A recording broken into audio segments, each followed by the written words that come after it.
How's it going? And I reckon, because it already has been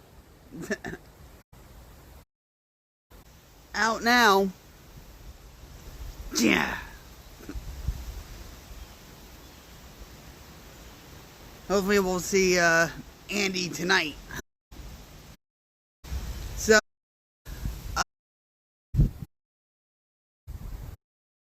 close 12 midday here in Rocklahoma. And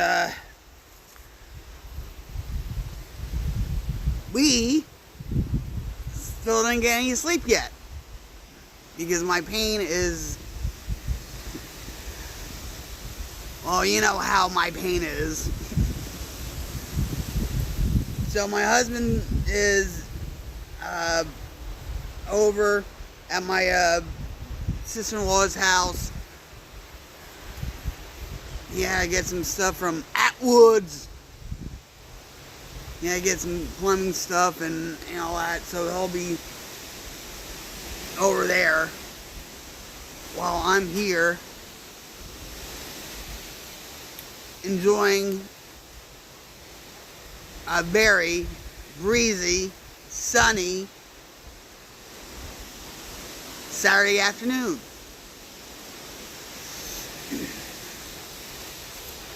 Oh, with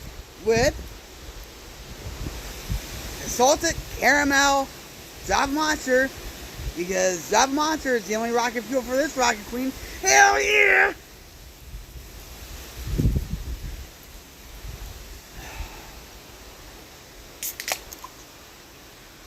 And I'm just gonna sip it.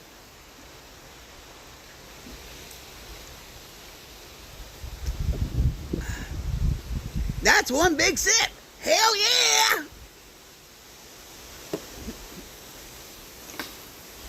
Oh, wow. And no, that wasn't my back breaking. It was actually a stick that was behind my back.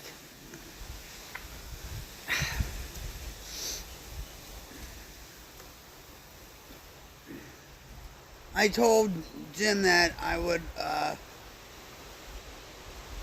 try to stay up for 5 more hours. You think I can do it? You think I can do it? Sure. If I have this, we'll see.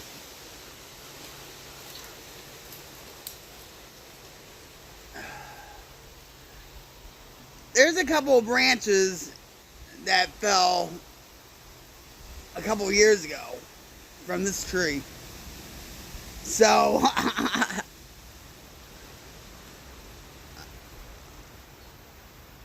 hold steady, tree, hold steady.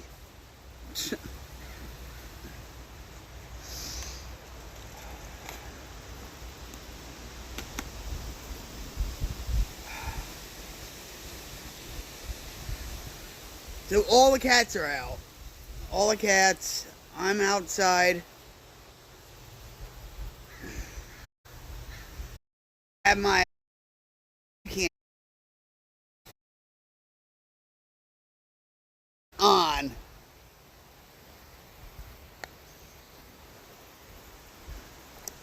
And I'll tell you something. I love these lounge pants. They're nice and comfortable.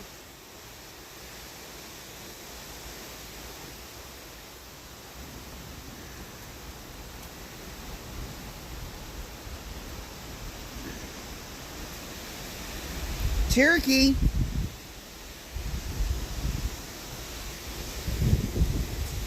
Cherokee, come here. Yep, I don't see Andy around. Last I seen him, he went straight to the woods.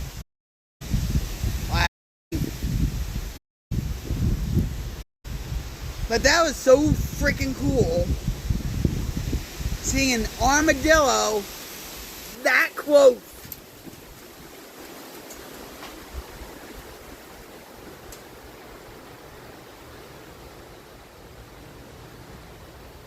And hopefully, I'll see him again tonight.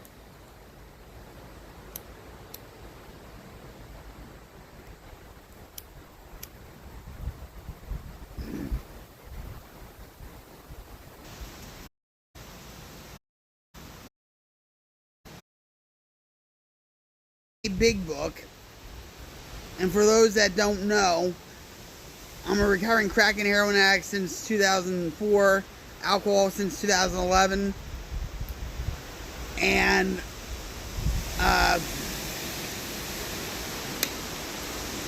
did you hear that? An acorn just boop, bam.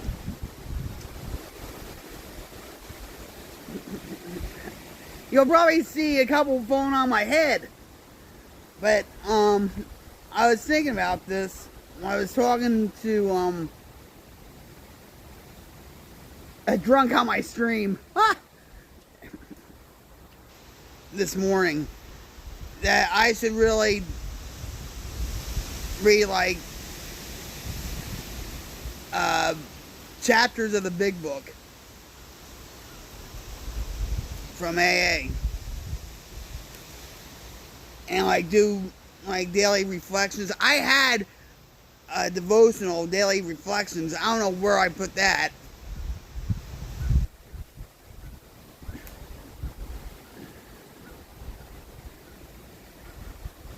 I think that would be good.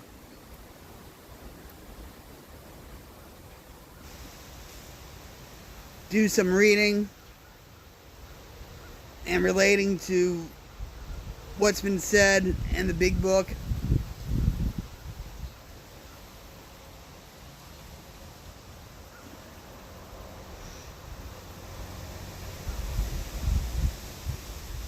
I should have brought the Big Book out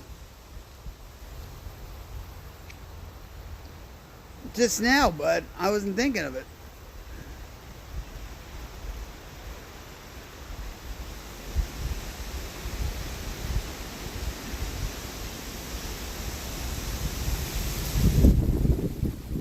I hope my stand does not fall over.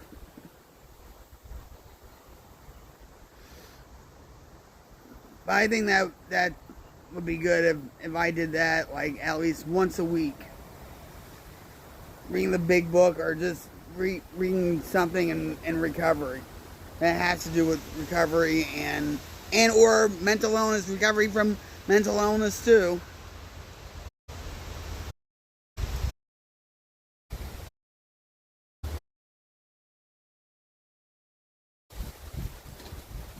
I know a lot of my friends are recovering Catholics. Yeah.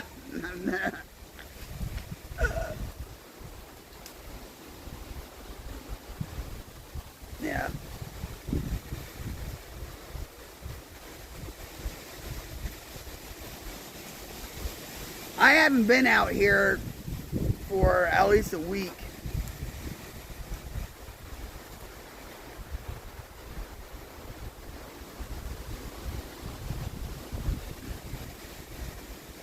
When my pain acts up, that's when, you know,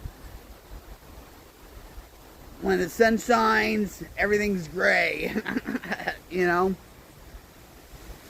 And I don't enjoy being out here, even though I should come out here at least once a day. And I was doing that for a while, until my pain started acting up again. And I just...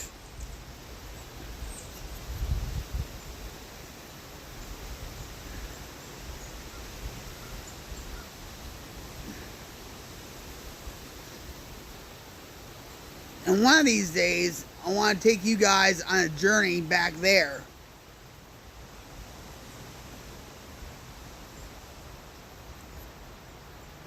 Cody, our dog, and Muskogee, actually.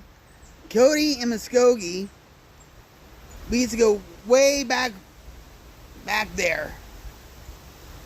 and or we would go down the driveway, hang a right, and then just loop around and whatever. And I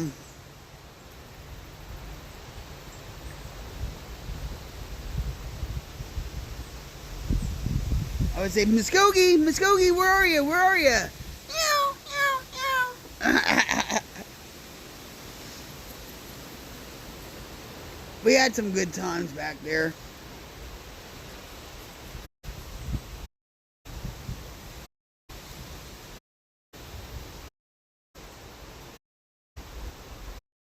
A couple try to get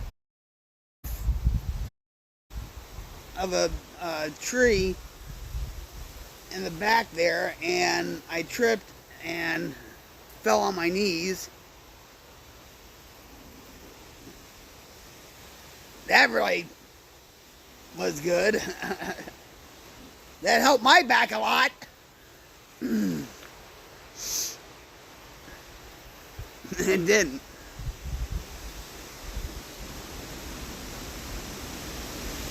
But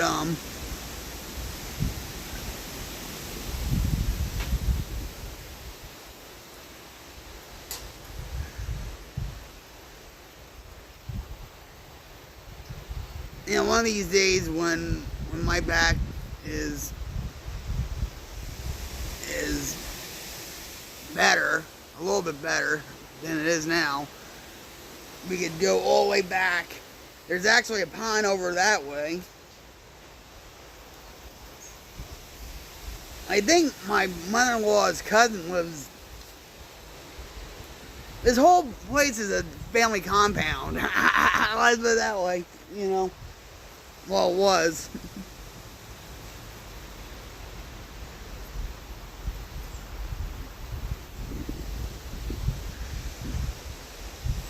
Lots changed in the course of a year.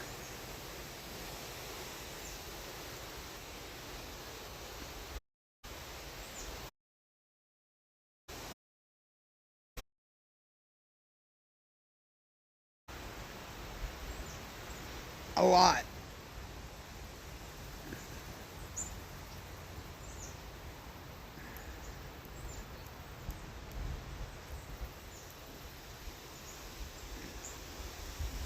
I miss over there because now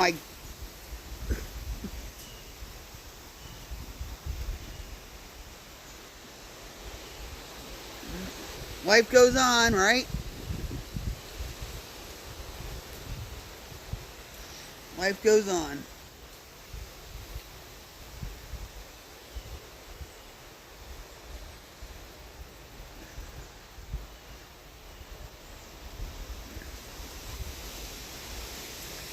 So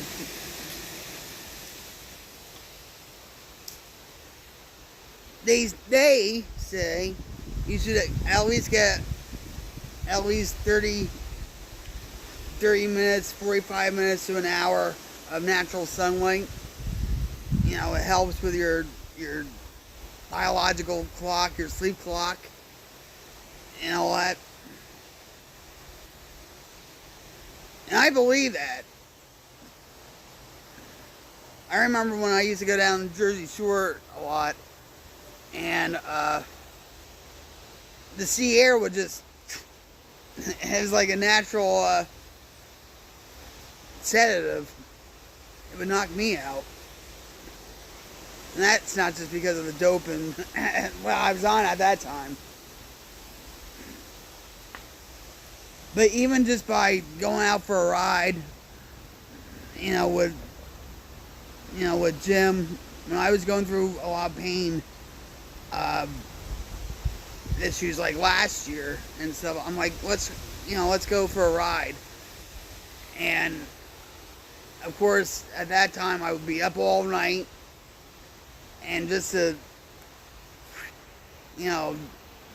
try and make me relax more, we would just go for a ride for an hour. Now we can't because, the gas prices.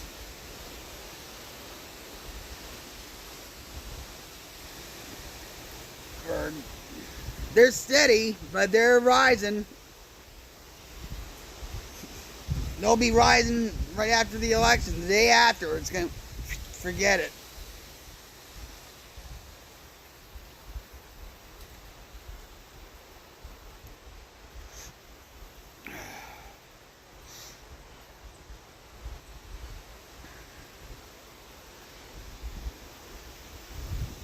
Doesn't even feel like fall.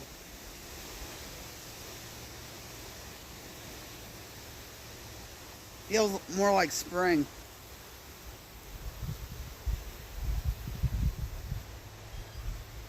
I hate the summers here. I'll admit. This Jersey girl cannot take the heat. I shouldn't say the heat, it's the humidity that I can't stand. 1 minute when you're out that door, you're dripping with sweat.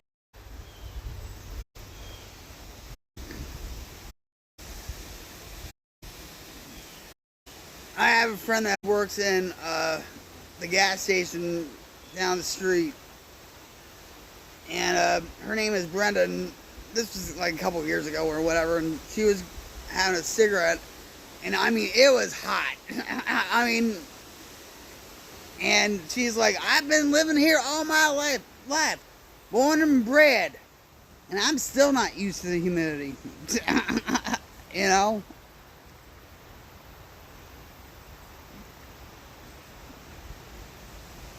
And of course, us older women get like a double whammy because of hot flashes.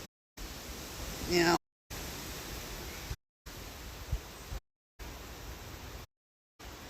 that I can't stand.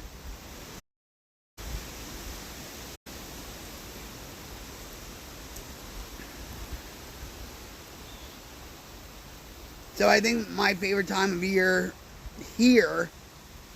I mean, I like the summer too. Don't get me wrong, when it's not that humid.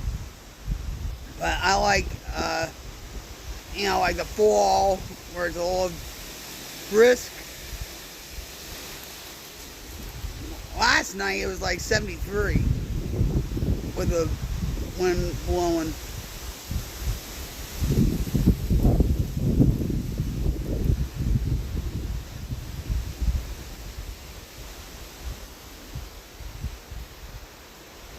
So I like the fall and the spring.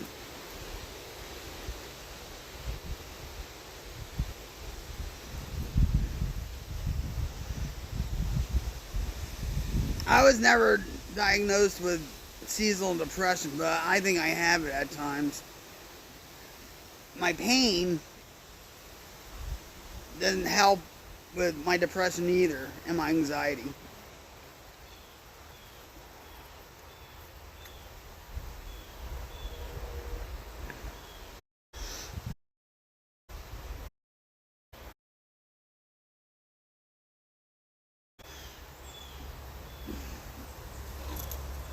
It feels good.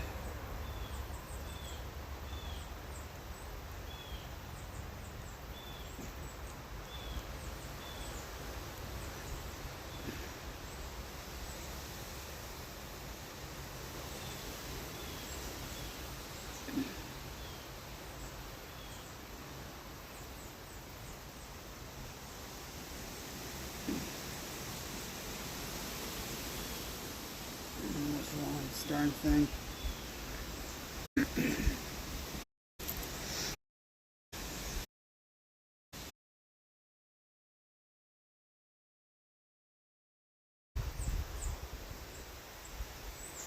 Jim said about a week ago or 2 weeks ago, uh, we had a few deer out here.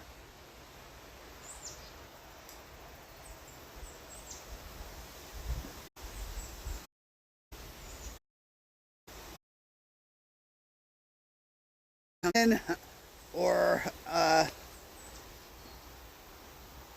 even a scorpion, even though that's not an animal, that's an insect.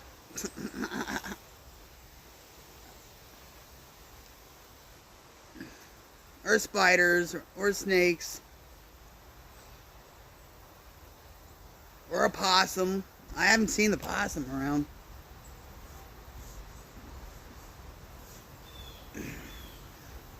But it's always when I don't have my camera on me.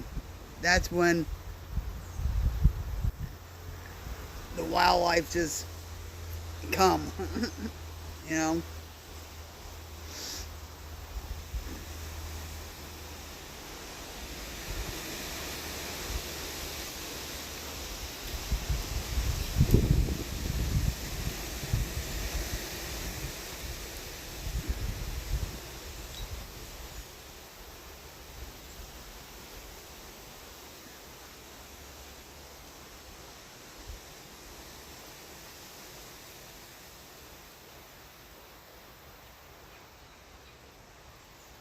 The one thing I haven't seen around here are bears. And I think my husband said they don't get bears around here. They get coyotes here. I've heard them, never seen them.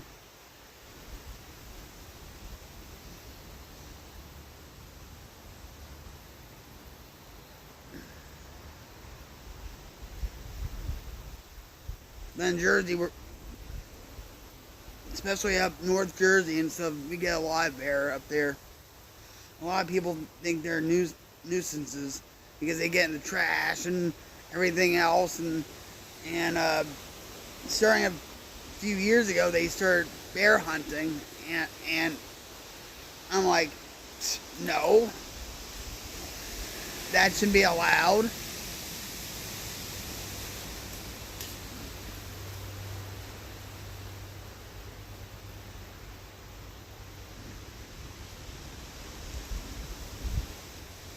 It was the bears' land first. And the reason why they're becoming a nuisance in New Jersey is because everything's being so built up like crazy. Just like around here now. The town that, well, the town that is next to us pretty much actually. So she's like, I'm so happy that we don't live in the city. It's dangerous in the city.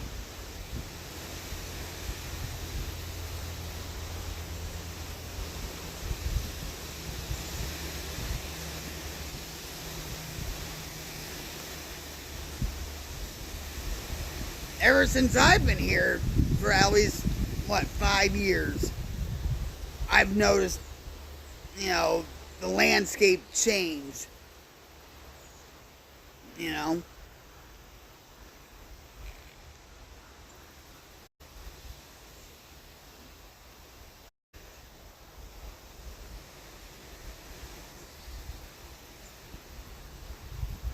You see all these cell towers going up, and wherever else.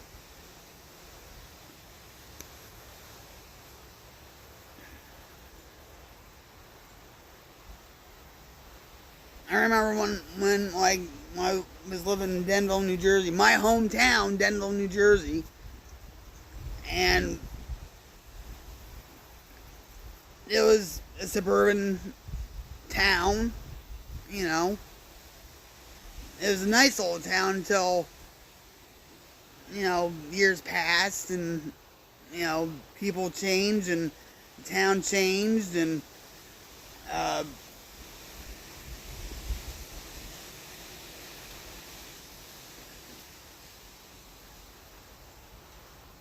I hated seeing that. More people came into the town.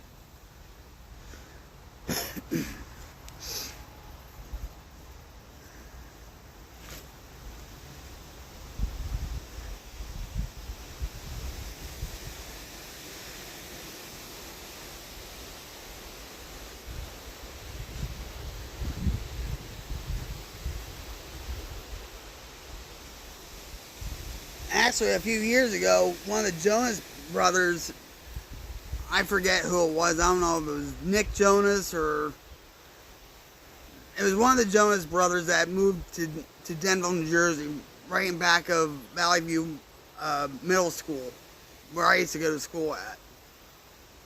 And where his house was, it was pretty much all farmland until they actually sold the farm, that side of that farm. So they made a lot of built a lot of houses up there and whatever, like money. Good for the town.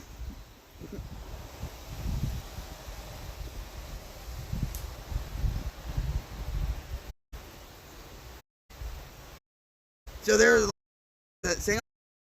Jones,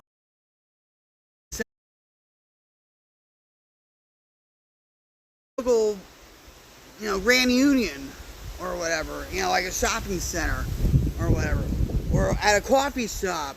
Now Denville is like, they have like a lot of like, restaurants, cafes. It's not like when I was growing up. It's altogether different.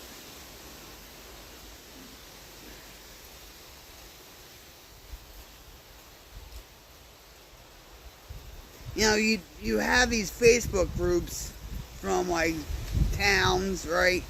And I was a part of the Denville Facebook group, and people and I would put pictures up of like say Gardner Field or like the old Main Street School or all these different places in town, and then you're like, oh well, that's not there anymore. Oh, there's another place that's not there anymore. And it's depressing when you really think about it.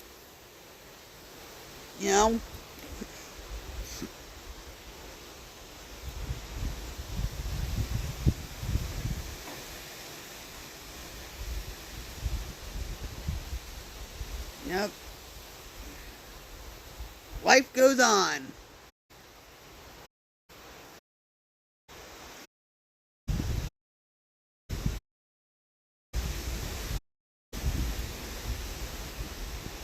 And sometimes you just have to keep walking and don't look back.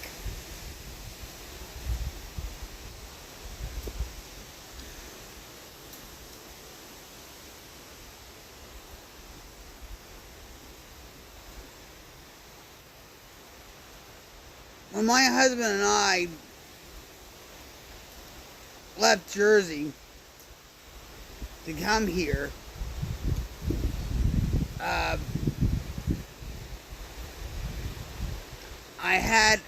I gave him the CD of Boston, and the song was "Don't Look Back." And I said, yeah, when we get up to the ramp on Route 80, Route 80 West, we're gonna crank "Don't Look Back." And that's what we did. Just don't look back.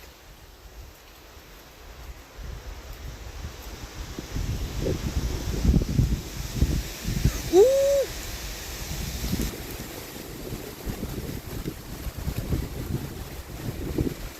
I think I have to move the...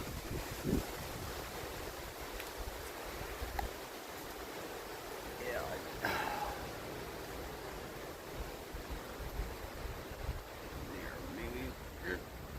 And as my stand, I'm using an iron board once again. The old crusty iron board.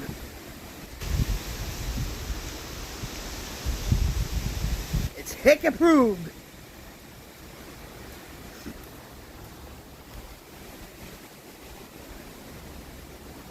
I was setting up here in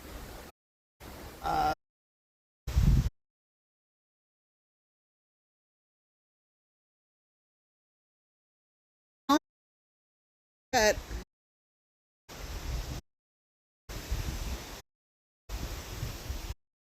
20.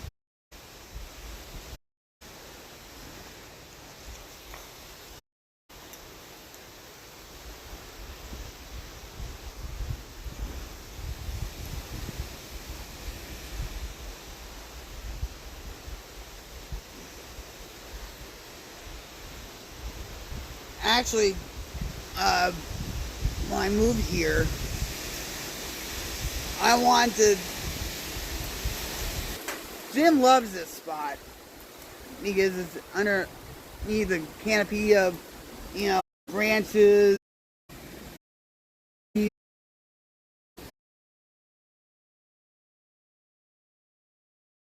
These chairs, online, of course. I was actually gonna paint them and put like varnish on them so they'd be all nice. And he said, "Oh no, you don't have to do that. Just have them just like this, look more rustic and country." I got like a fire pit, and I was actually gonna get slate or flat stones and make a little patio, but plans got changed, and that's when my back and my shoulder and my neck were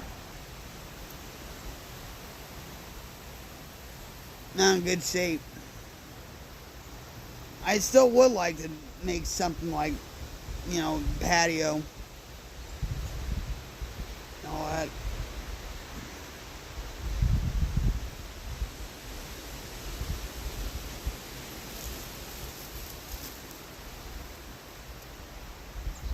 But it costs money. Everything costs money. And I was gonna get him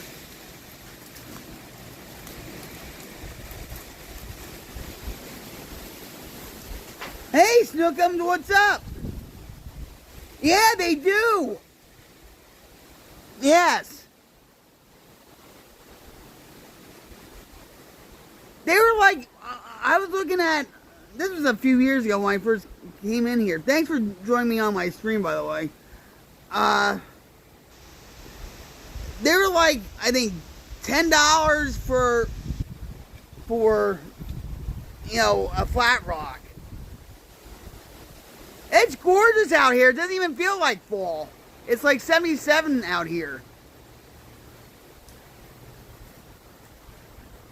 But I wanted to do all this, and like I said, I was having health issues and stuff, but oh yeah. Yep. It does. And then you had to get the permit and everything.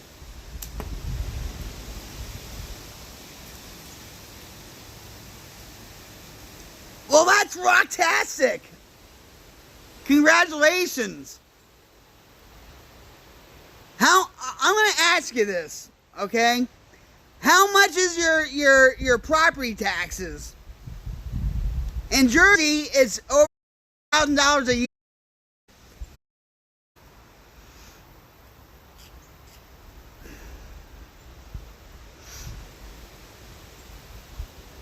Well, good luck. Yeah, over 12,000 in Jersey.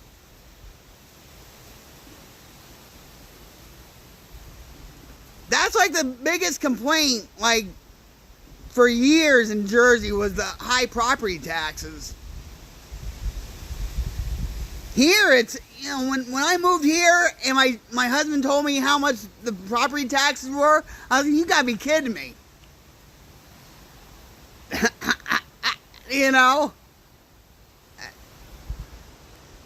I've had friends come out to the Midwest and say, "Oh, we bought a house, a 3-bedroom house for $25,000. This is back in the 80s, 90s, and what?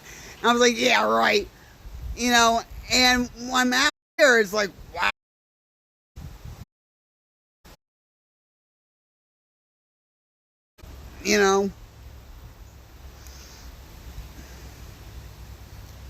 I'm glad I left when I did.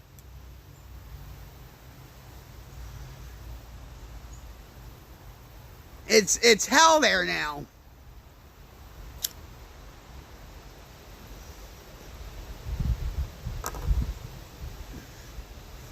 And everything's being so built up in Jersey. It's crazy. And that's why a lot of people have road rage in Jersey, on the Jersey Turnpike and everything else and stuff, because everything's being so built up so fast. You know?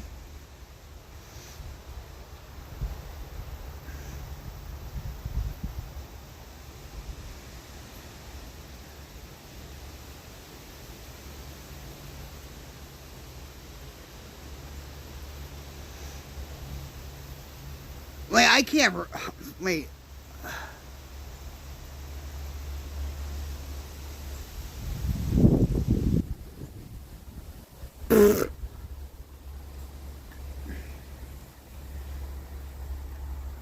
So you're living in California.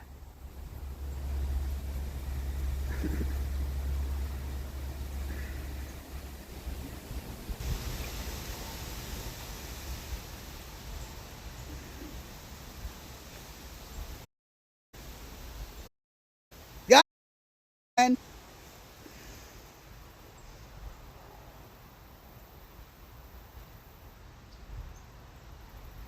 really?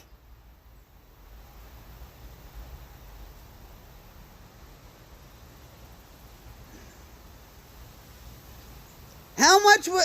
Alright, we really don't know each other, but I'm just curious. How much. 300. Yeah, right.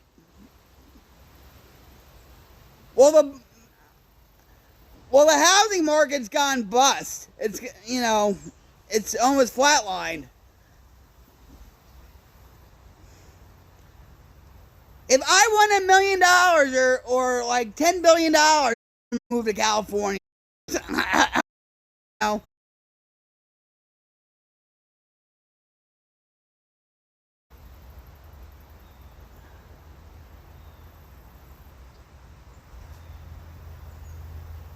Well, of course, you can talk him down now with a house. How many bedrooms?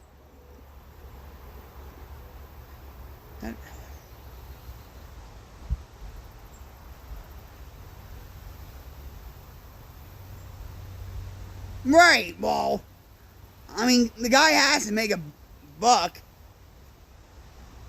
You know. Usually, what they do is they overprice the house, so they have leeway. So potential.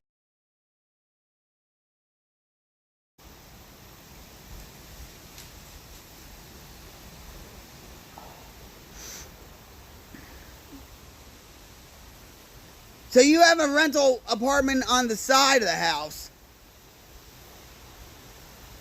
like a basement apartment, right? So that's like $100,000 a room.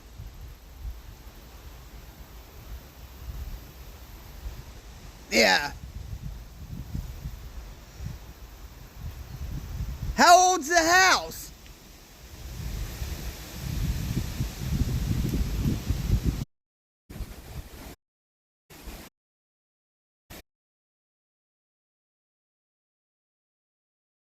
Well, that's not bad.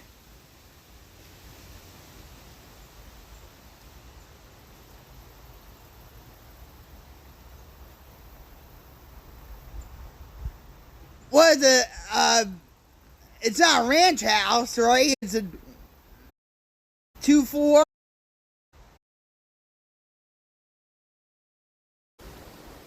I'm gonna tell you some. All right, I'm gonna tell you a little story. My grandparents, they lived in more. I know you don't know Jersey, okay? But I just had to say this. My grandparents moved to Denville, New Jersey, right, in 1961, and they bought multi-level base, you know, for from, right? They bought that house for $25,000 in 1961.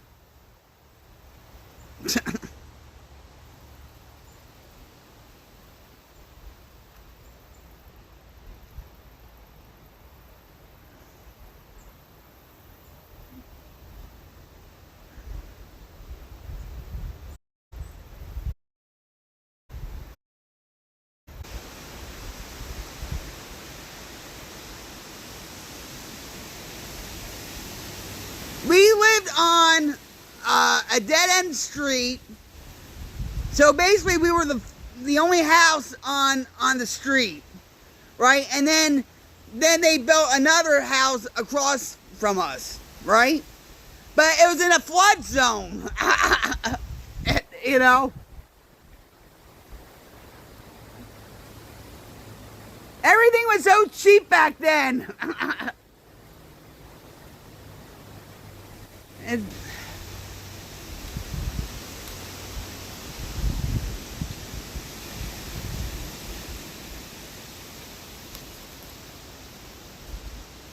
yeah, but what happened with the housing market is this.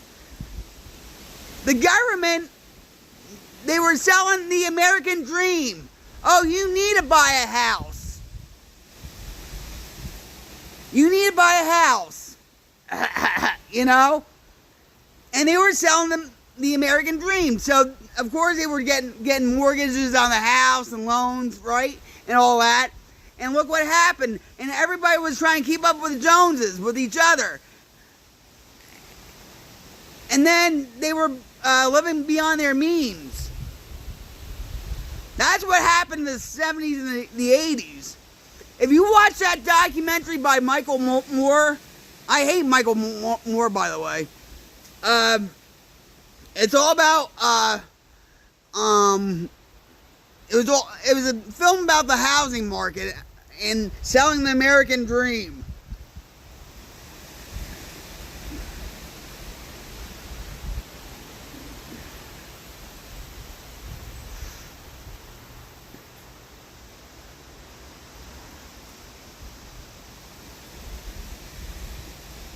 Well, we had to work for everything. These kids don't know nothing. They don't work for nothing. They think they can play games on stream, like Ninja or Tim the Tatman or whatever, right? They think it's going to be an easy buck.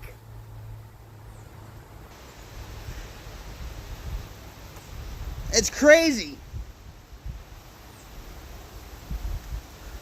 These kids don't know how to work for a dollar or a value of a dollar.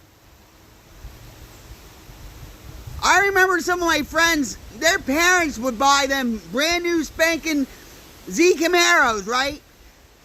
About a month later, one of my friends, got into a bad car accident and totaled the whole Camaro. Do you know what happened? Friend's parents bought them another car with their insurance also.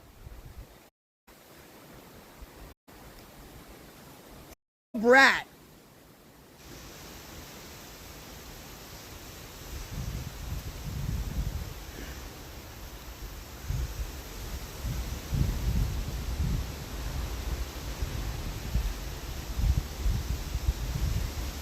I mean, I look at some of these YouTube channels and all that, like, how they have, like, they tell you about how much a loaf of bread was, or how much was like a pot roast was, or whatever. Oh, all right. Hey, cheers. Java Monster is the only rocket fuel for this rocket queen. Hell yeah.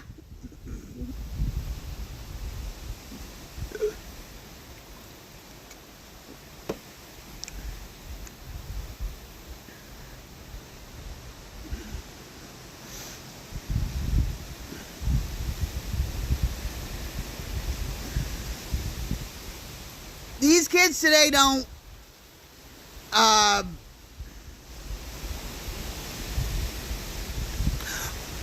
Oh my God.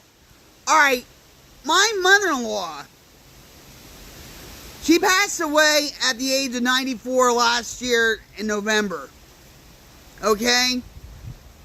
Her bathroom was lime green. It's still lit. Well, I haven't been in that house since whenever. But her bathroom and her tub was lime green.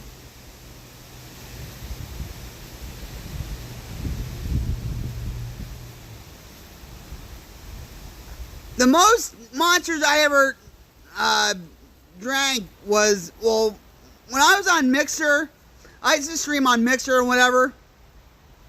I'm usually hyped up anyway because I'm from Jersey, okay? That's just how I am. But with my Jersey attitude, my Jersey-tude and Monsters, forget it. I could go for days, you know? And it wasn't good.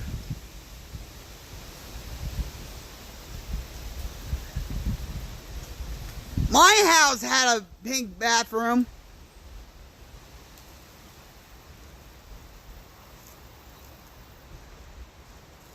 I talk too loud.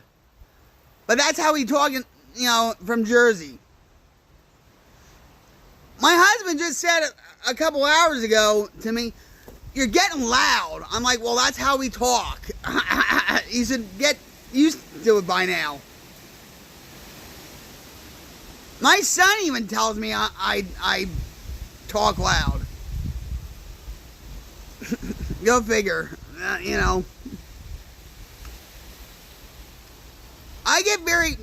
I get very passionate about a topic or whatever, my voice gets louder.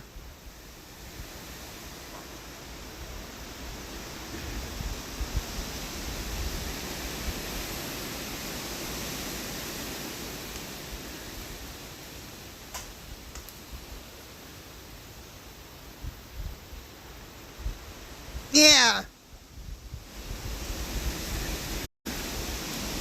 Well, a few years ago, in Streamlabs, I never used the site. And all of a sudden, Streamlabs wasn't working for me anymore.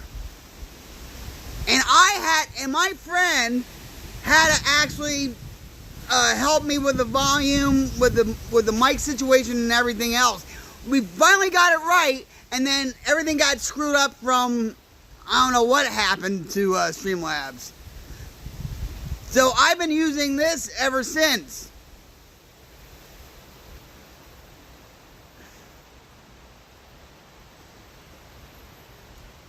And I'll be honest with you, on the phone, yep.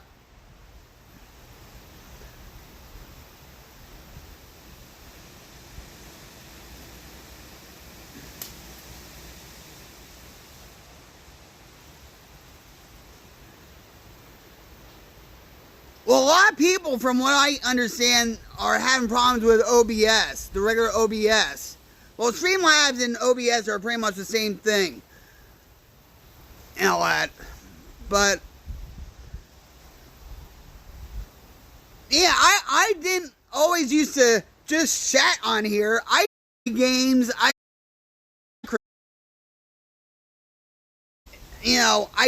don't know what's going on with it. A lot of people were trying to help me out with it. I'm not very tech savvy, so.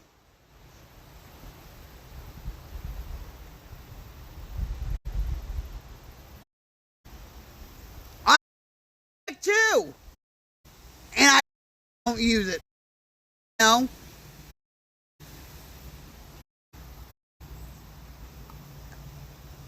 Back when the pandemic hit, okay, everybody and their dog wanted to stream on Twitch or YouTube or whatever because they were locked down, right?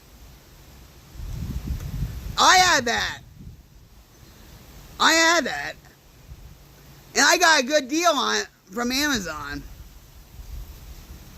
Well, as soon as I get my Streamlabs straightened out, I have to set my Stream Deck up again.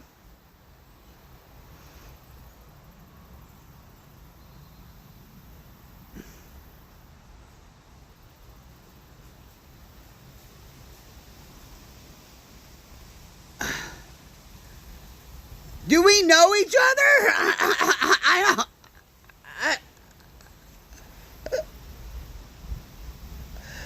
Oh man, you know what? I miss Mixer. I really do. You know, I mean, what screwed the whole thing up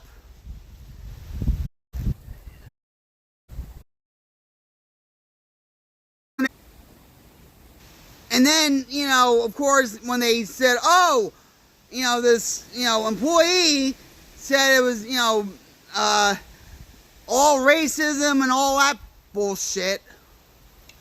You know.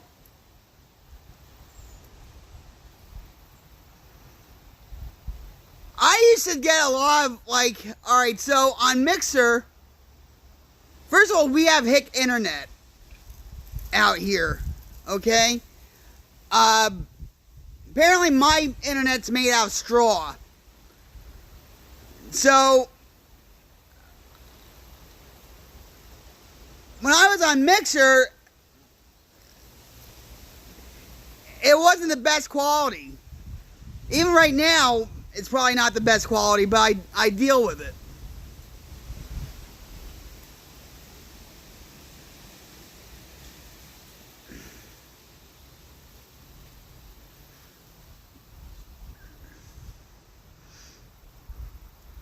I told a friend of mine we should do like a Mixer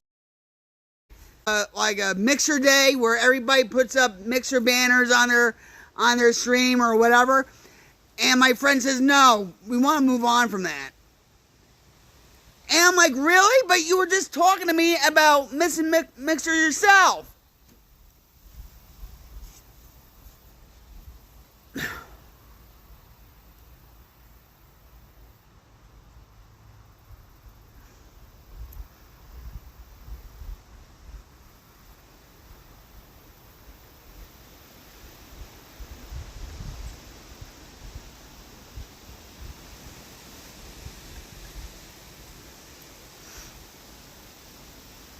Yeah, but also, Mixer had the option of Facebook gaming too. And you know, I didn't want to go on Facebook because of, you know, all the political crap that goes on there and stuff.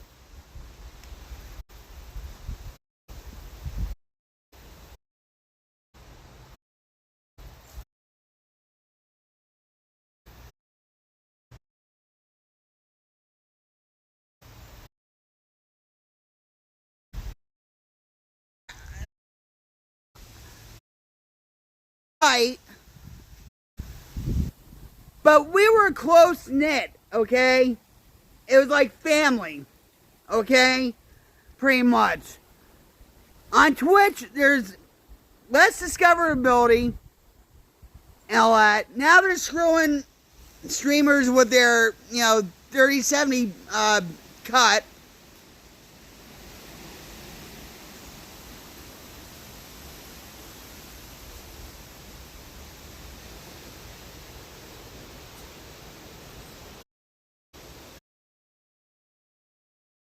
What sucked for me was this.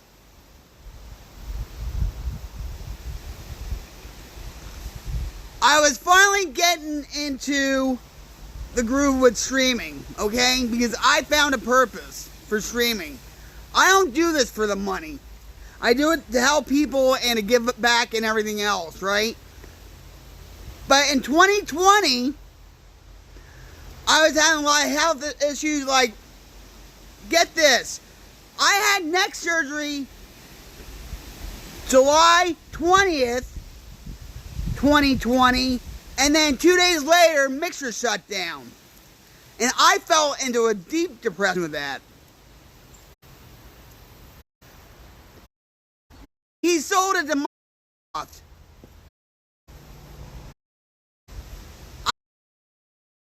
Came out.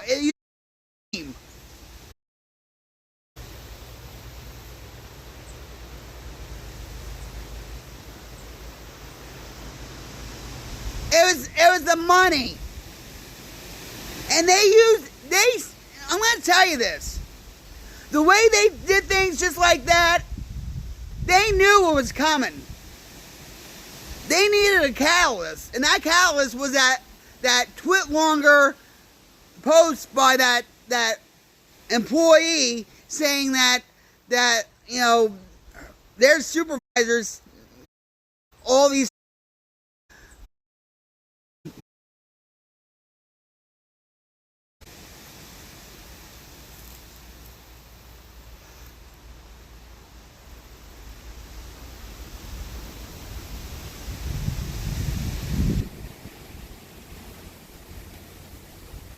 No, he wanted to cash out. He wanted to do other things. Unlike Zuckerberg with Facebook.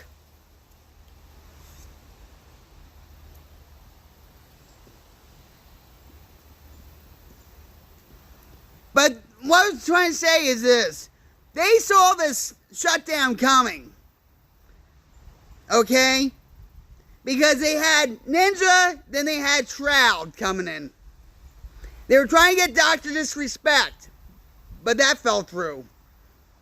Right? But they were going to end it.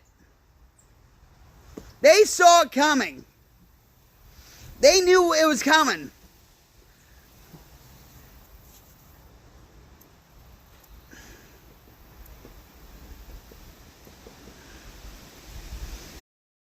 Just like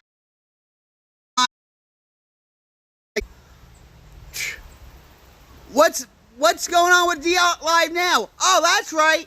Twitch decided to ban gambling, so every gambler is going on as the new Mixer.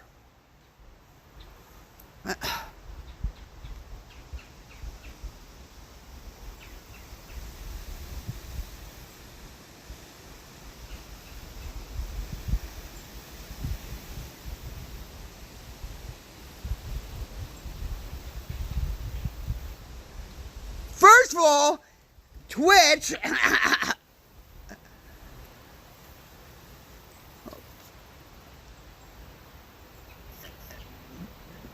shouldn't just ban gambling. They should ban other stuff on it too. Like the hot tub streams and all that crap. That should go somewhere else.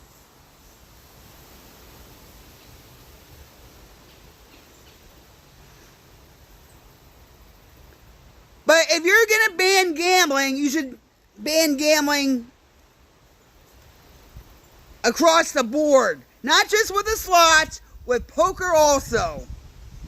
With sports betting also.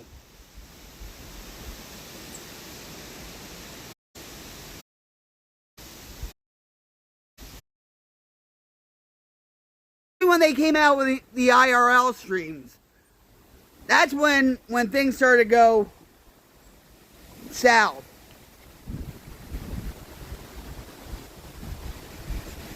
Okay, I used to be a semi-poker pro. Poker is considered a game of skill, not chance. That's how they get away with it. But still, it doesn't make it right. I knew kids that used to go on poker sites, like on Ultimate Bet, Absolute Poker. What was the other ones I used to go on? 888 Poker.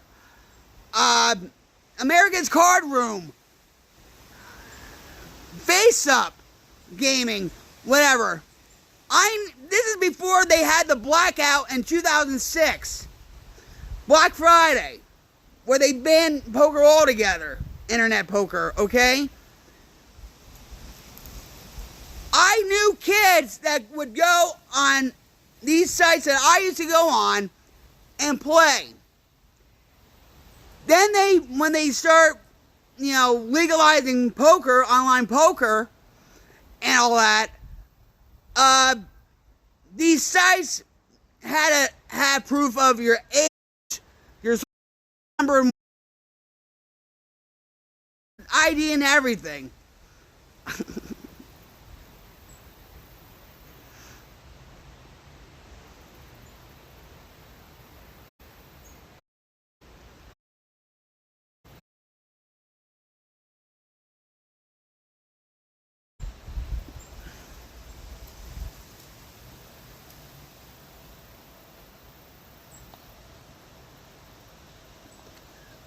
Slots? Yeah, you're taking a chance. Why do you think? Man, you're opening up a whole big can of worms here when it comes to poker and gambling, which I know so much about.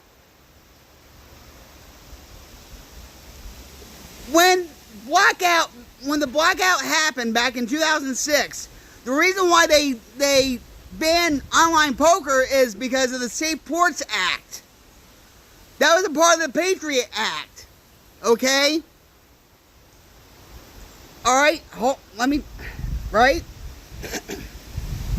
How some of these poker sites got away with certain things is they had a subscription site like WPT Poker, Grinders, Face Up Gaming, where it says, well, you're not betting of anything of value on the site. It's a sweepstakes site. That's how they got away with it. They're still doing it.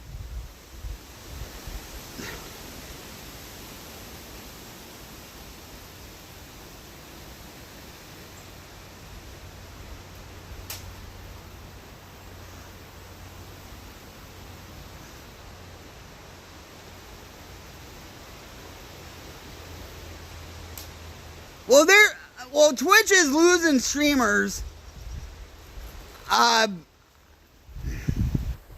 Because of the ads they're running now, more and more now, they're getting more greedier.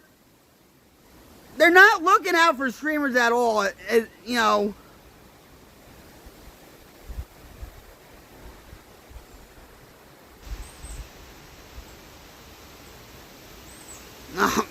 Speaking of the devil, I should make an ad break and plug Java Monster, because Java Monster is the only rocket fuel for this rocket queen. Hell yeah!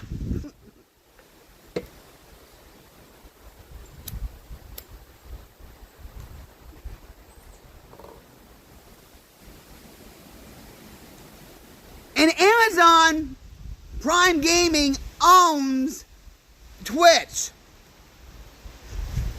And Amazon has money. And we all know that. They made a killing during the pandemic.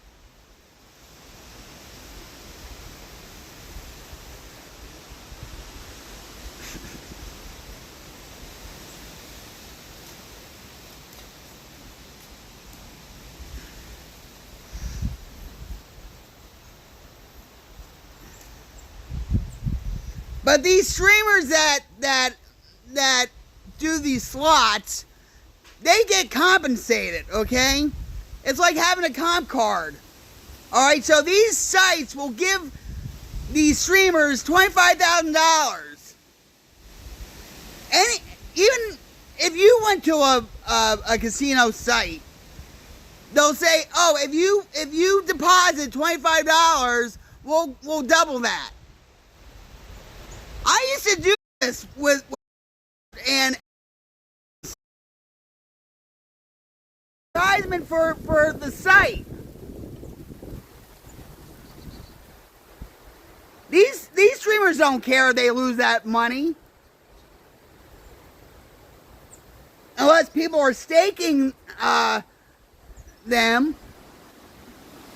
Unless, you know, their viewers are staking them where they pay, like, say, $100. Here, I'll give you $100 to put in the machine, and whatever comes out within that $100, then I get half or whatever. But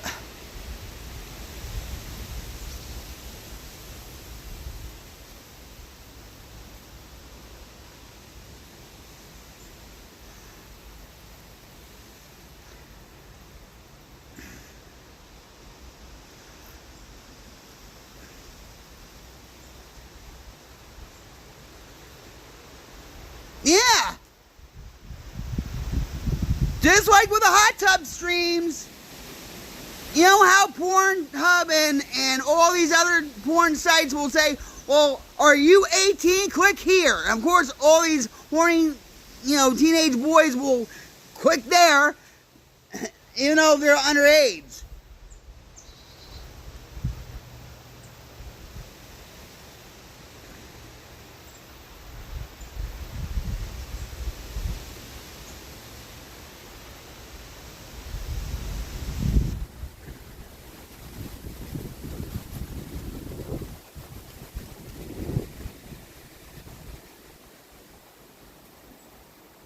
There's one streamer, I forget his name, and I think Devin Nash, I don't know if you know Devin Nash or not. He knows a lot about streaming, and he was one of the first Twitch streamers and stuff. And he has a branding company for streamers, and he does YouTube videos.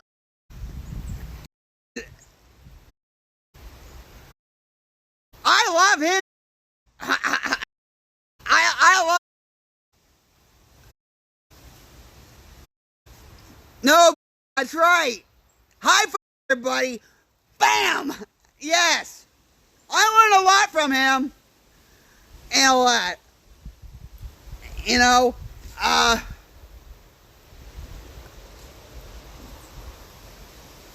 I have something about Devin too. Because I think his company helps Amaranth out, if I'm not mistaken. But we're not going to go there, though.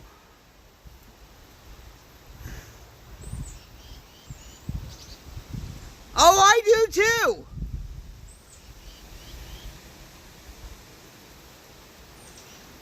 I do, too. It's not like some of these other YouTubers, saying, oh, I'll tell you how to get 1,000 followers in one day. Those kind of streamers on YouTube. He breaks things down. He does didactic sessions where he will get out that notepad and he will break it down for you so you can understand.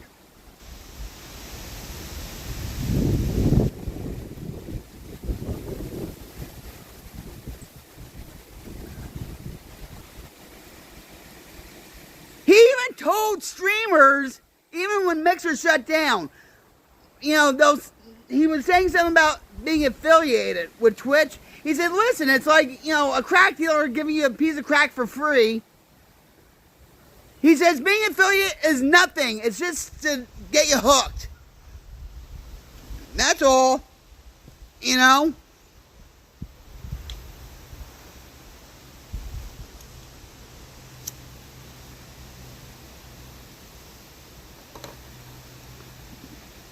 We all have value. I just wish I could do more with my stream now. But, everything happens for a reason. But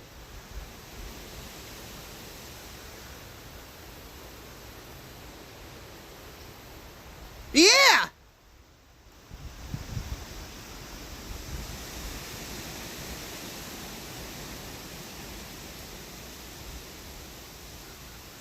Exactly.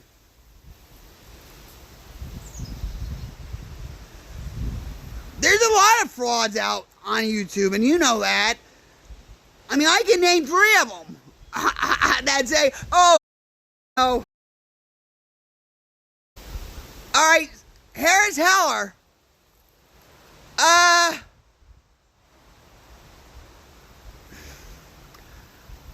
actually used to respect him. I still do to a certain extent. Okay?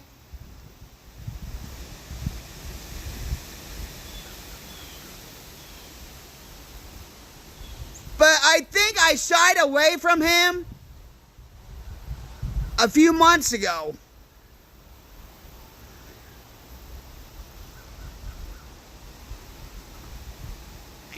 I don't watch him that much anymore.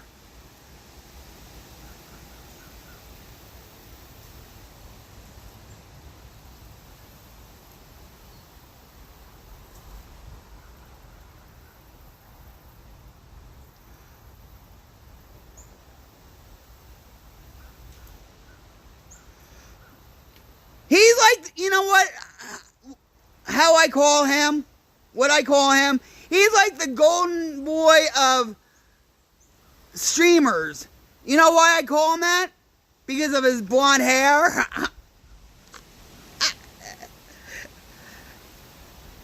When shorts weren't that popular on YouTube, he did shorts when, you know, he had his baby daughter, right?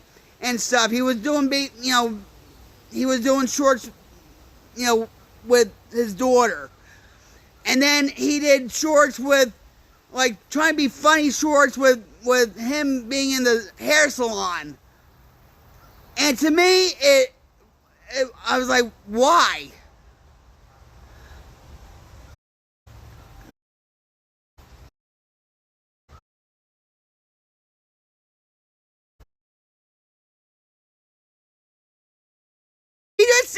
He just did a video, what, a couple of days ago.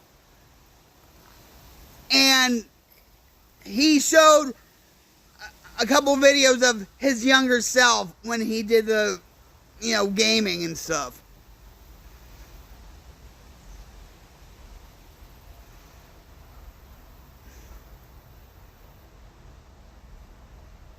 He asked this question in the last video he did. He said, would you rather be a gamer, a streamer, playing video games all day, or one?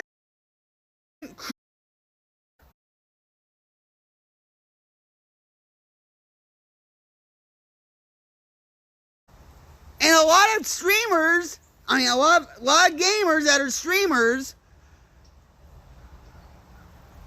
that's all they know is just to play the video games.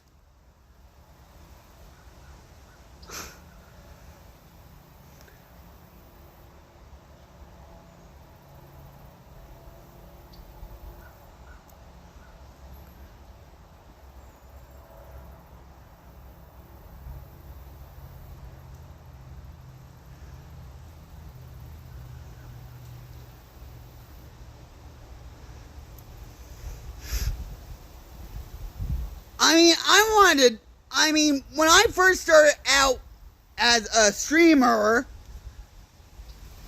I thought I added value to people that were struggling with mental illness and drug addiction and alcoholism, okay? Because I'm a recovering addict and alcoholic, okay? And I deal with depression and panic.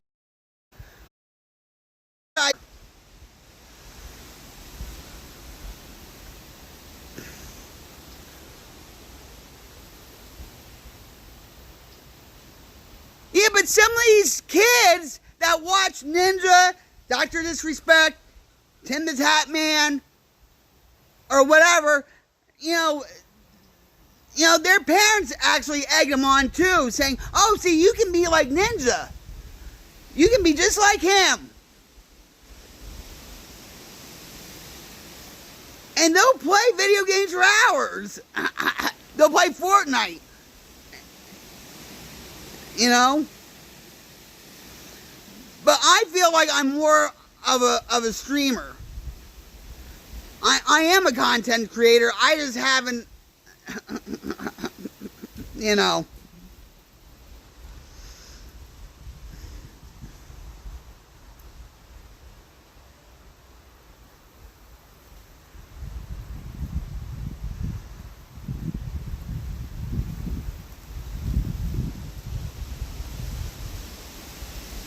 Oh, I never knew that.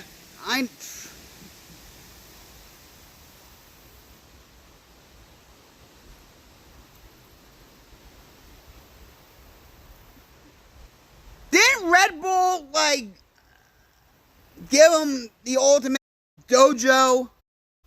They dojo? That.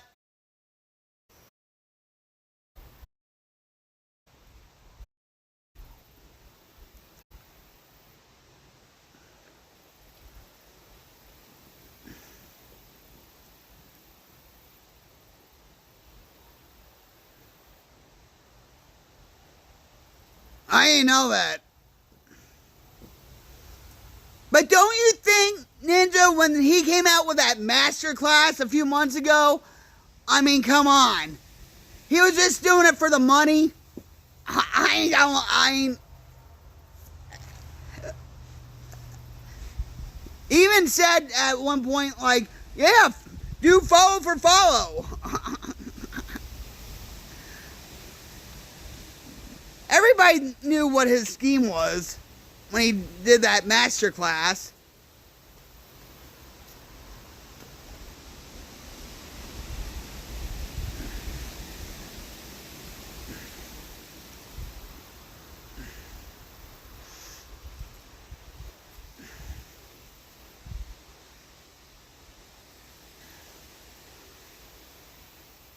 He is the face of gaming, along with Dr. Disrespect. Actually, Dr. Disrespect,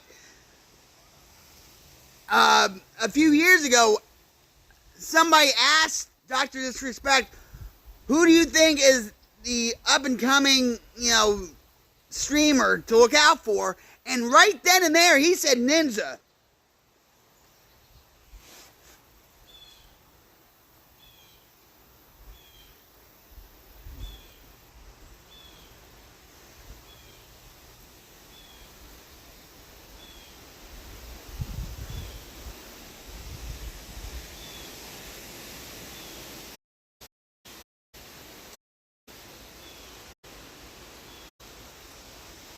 Yeah, but just if Ninja's streaming career ended, he still has money coming in through, licensing issues and everything else and stuff.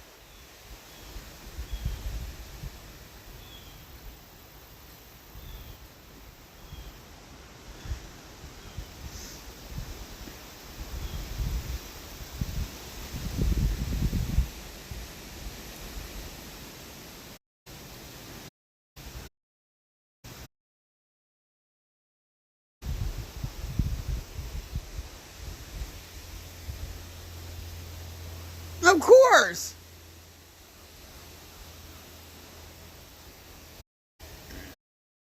I mean,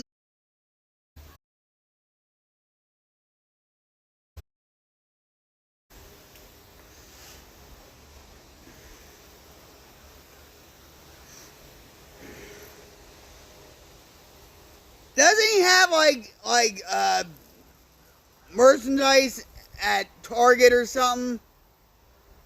Like with his t-shirt? I mean, he has all kinds of stuff.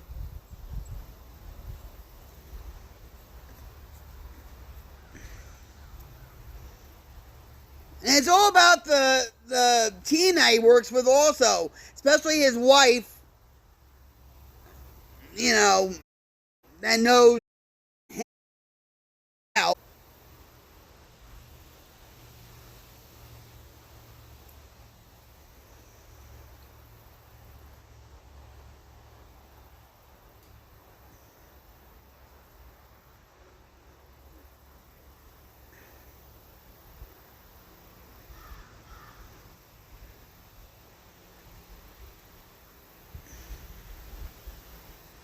I understand that.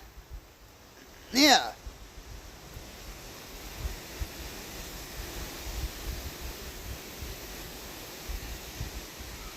But he got a lot of push from like being on Ellen and who was that rapper that was on Fortnite with him? That guy. Neo, I think it is.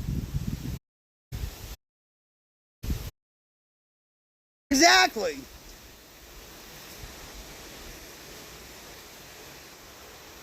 I feel like I have value. I can add value.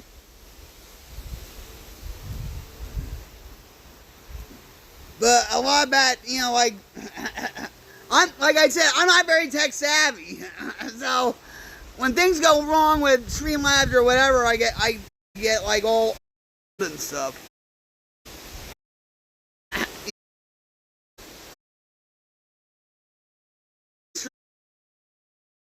I mean, you know, I feel like I can add value. Just like you can. Just like anybody can. They had to find their value. I feel like my value is people.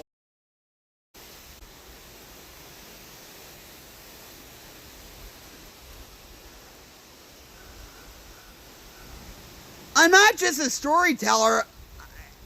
It's like I genuinely care about people.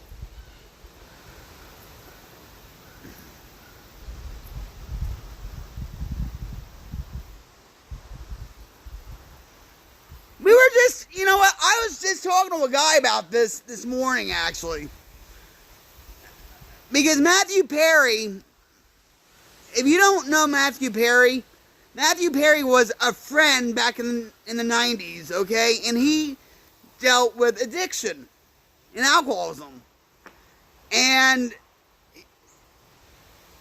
he just came out with a book, okay? He finally came out and wrote a book about his addiction and his experiences and all that stuff, right? This guy said to me, well, and I told this guy, I said, a lot of people want me to write a book, but I really don't want to. My book would be called Under the Tour Bus, okay? But he asked me, he said, why is your story worth writing?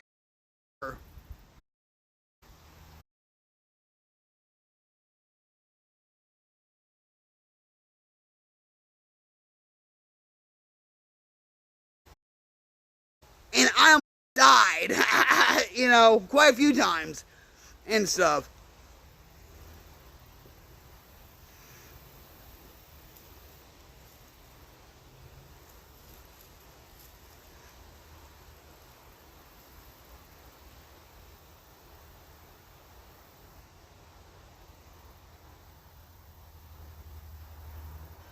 There, hold on, I'm not trying. Whoop! So,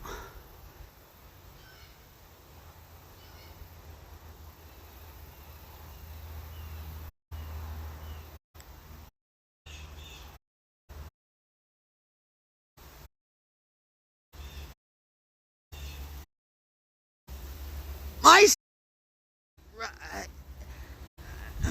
my son should have been in radio.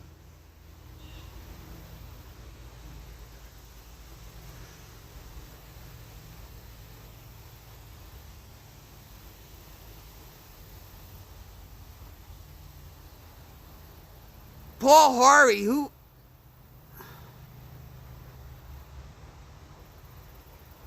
would I know? Paul Harvey? I don't know. He doesn't ring a bell. Steve Harvey, I know. Oh,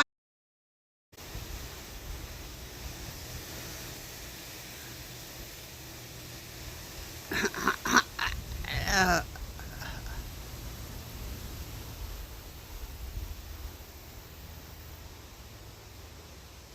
I.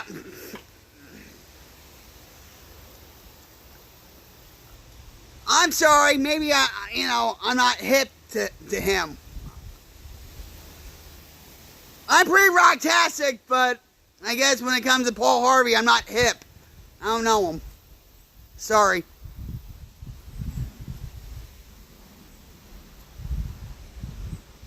Do you know what my catchphrase is?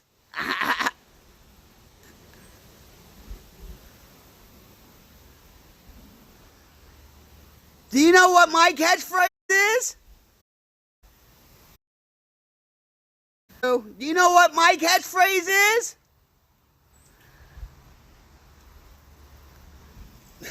I've been saying it like throughout this whole thing. Alright, so, well, one of them is rocktastic. Alright? And the other one is Java Monster is the only rocket fuel for this rocket queen. Hell yeah!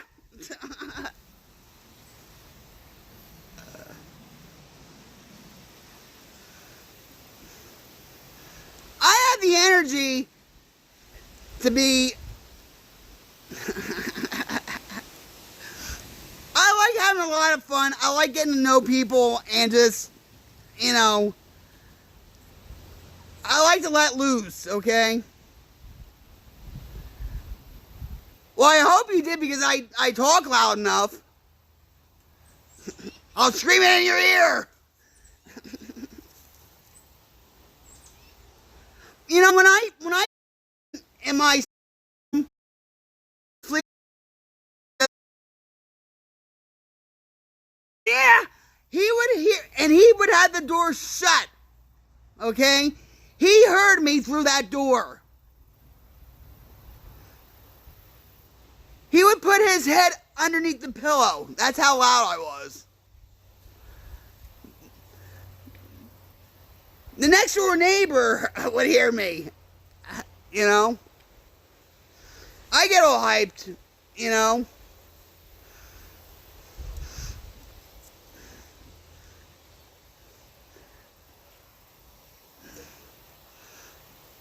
Yeah. Java Monster is rock. Yeah, I mean, I feel like I can add value, but it's right now the streaming world is saturated with a lot of people that think they have value also, that they can be a streamer, that they can be a content creator and everything else. And sometimes it takes a lot of failing to find your way. And streaming is a cutthroat business. You know, the streaming world is like the record, okay? It's greedy. It's all greed.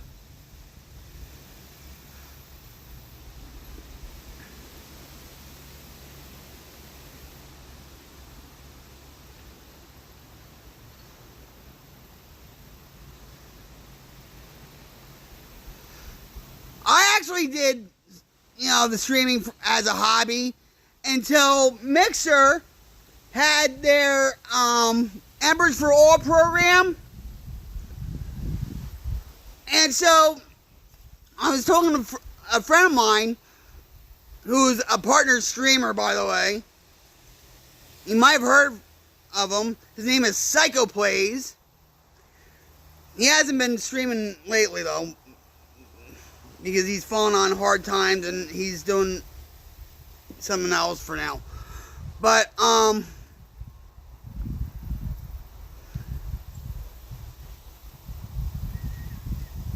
so I was talking to him, and he, you know, and I said, good guy, good guy.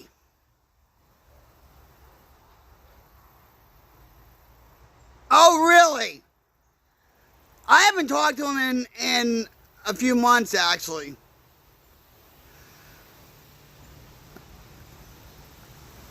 I used to donate to him a lot. You know.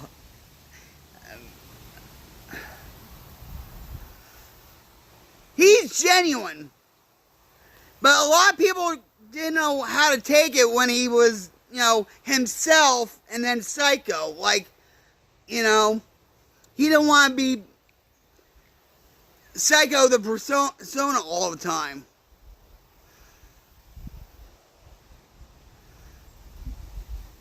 He's a drummer too, just like I am.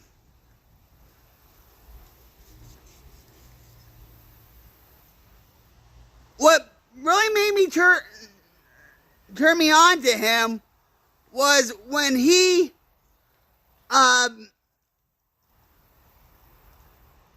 had his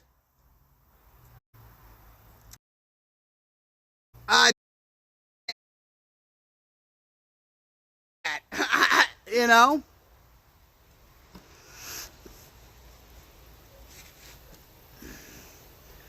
Yeah, he works for Hyperlux now.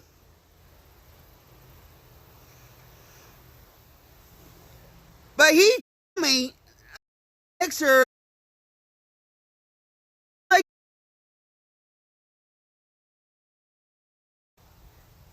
and he's like, go for it. You have nothing to lose. So I wrote out the application, sent it, through the email and whatever. And the next day, I got accepted into the Embers for All program.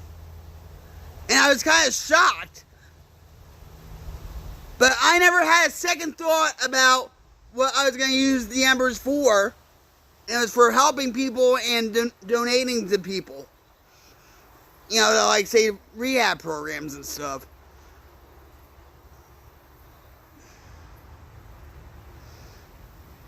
So, yeah, I mean, you have to, do it as a hobby first before anything. To get a feel for it. But once I found my purpose, that's when I said, okay, now I really become tech. Now I help alerts. My husband and stuff doesn't know anything about this crap. He knows a lot about video editing and stuff, but he doesn't know anything about streaming and, Streamlabs and alerts and all this crap. I have to do that all by myself, which is a good thing. Knowledge is power.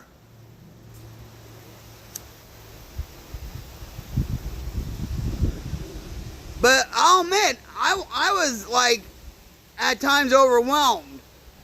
I was stressing out because I said, oh, how am I going to do it? And it still wouldn't do it.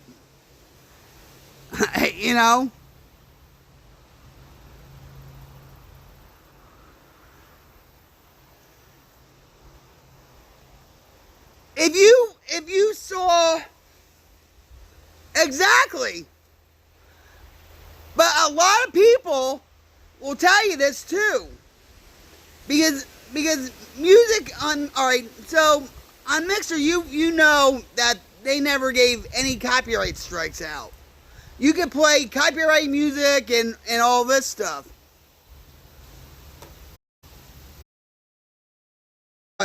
Like now, because it's not playing.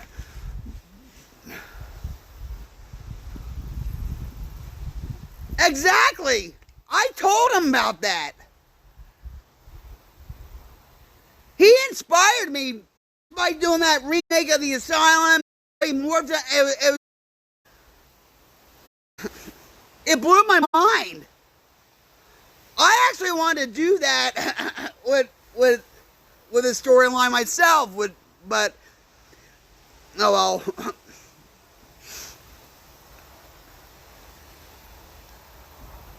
I actually wanted to, like have a storyline of me becoming, I was in a band in the 80s and stuff, and I got drafted into the Army because I was the Queen of Battlefield.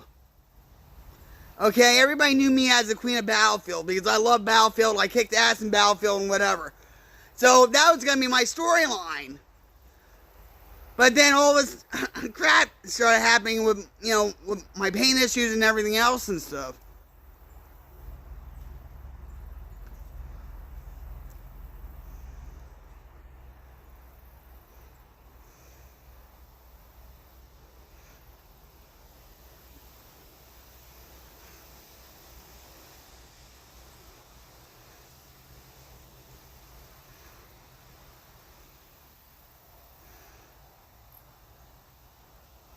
I need to check you out.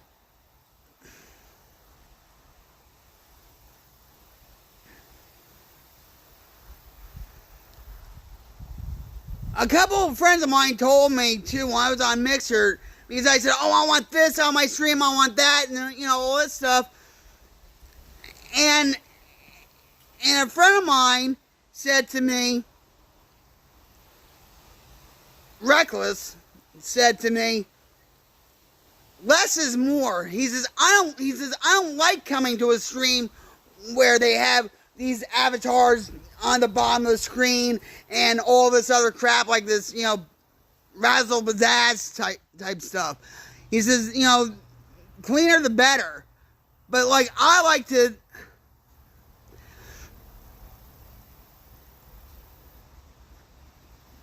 What kind of art? You into that AI? I'm getting into AI art.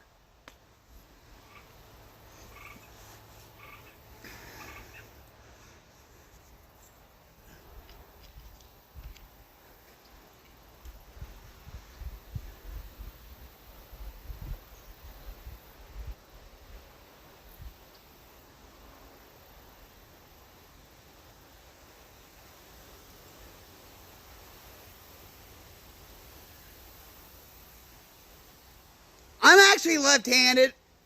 Left-handed people have great minds.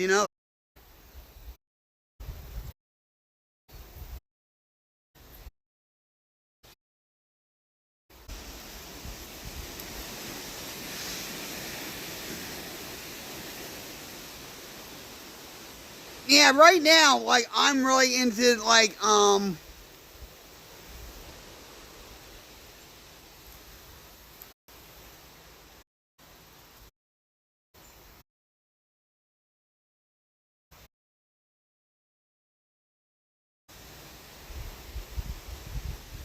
oh really?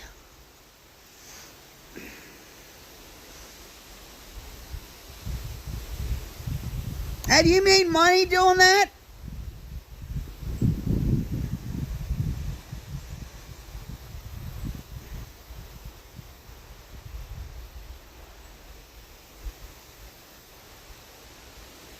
I wish I knew you way back when.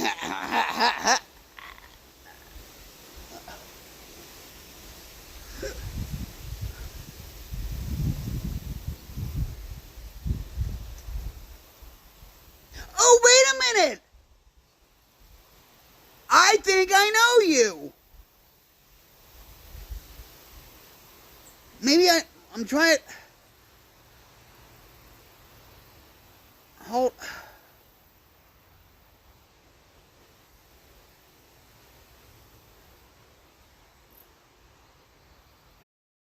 You do psycho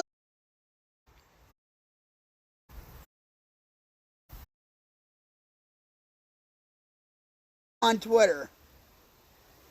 I can't think of his name. I can't.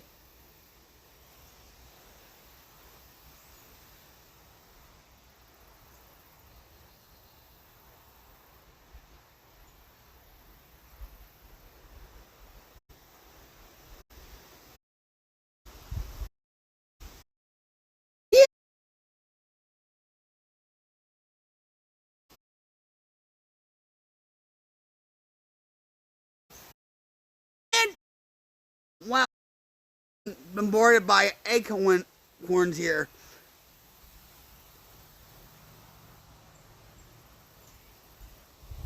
Send me not well. I can't look at it now. Okay, so don't.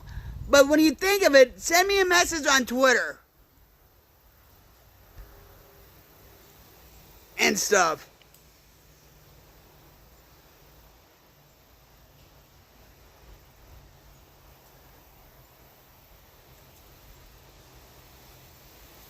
Yeah.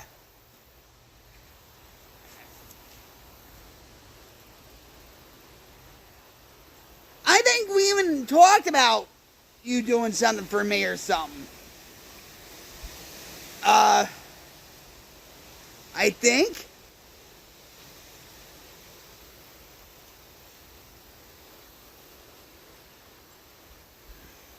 We'll find out.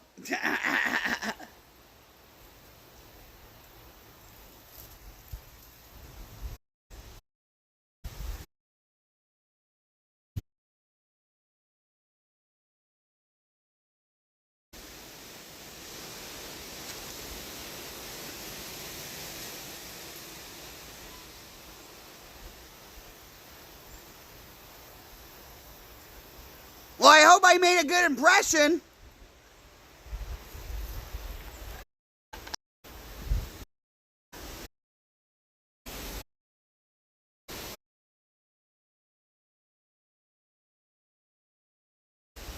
And if say you send me a message, I'll all come back to me.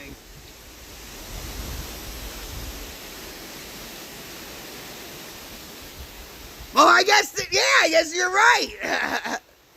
I guess you're right.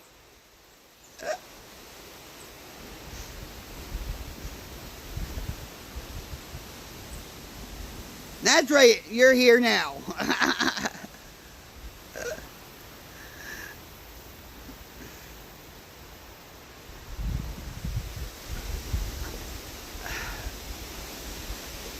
Unbelievable, right?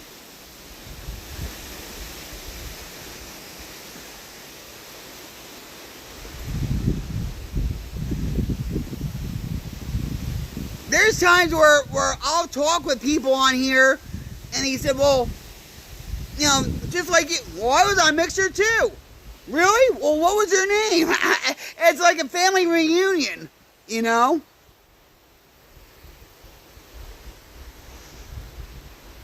Oh, it's not. Oh, I'm telling you, usually in Oklahoma, it's very humid, but it's just right. I call Oklahoma Rocklahoma.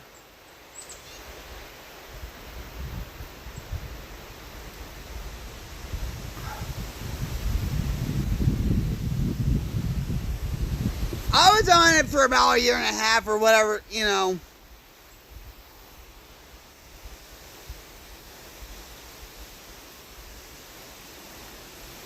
don't think we're going to get rain. We haven't had rain in like months. A couple of weeks ago, we got rain. But like, we're like in a dry spell.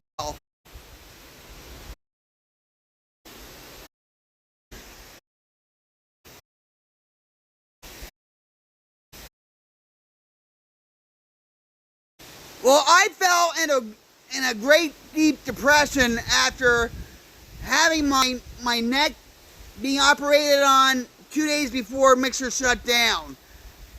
And I backed out. I said, I have to focus on myself. And I let go of Mixer and everything, or streaming. But I'll tell you one thing, every day I wanted to stream, but I just didn't want to go on Twitch, to tell you the truth either.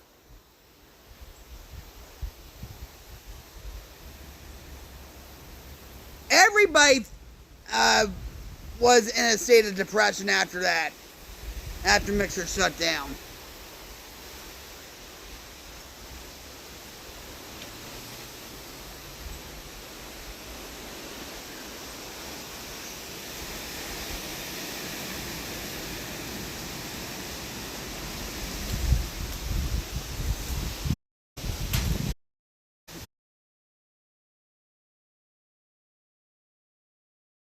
To Facebook Gaming, because they got a $2,500 bonus exclusive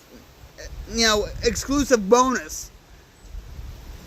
And then a lot of people didn't like Facebook, so they went to Twitch. But now Facebook Gaming is shutting down. I think sometime soon.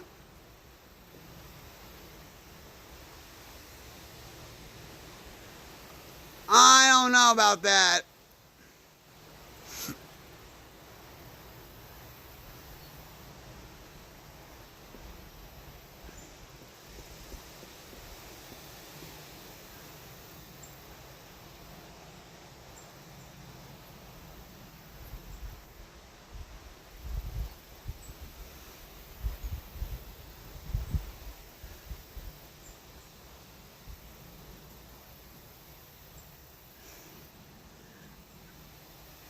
When it comes to being social. I'll talk to you. I'll be social and all that stuff. But I don't want to deal with all the riffraff with Twitter, with Facebook. I got rid of my Facebook a couple months ago. I just don't want to deal with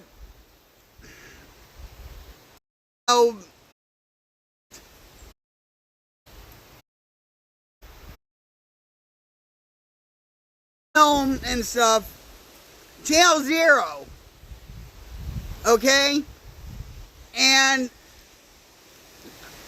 about a year ago, he left me a message on Twitter saying, I know you're not a Discord person, but one of our friends passed away. Our mutual friends passed away.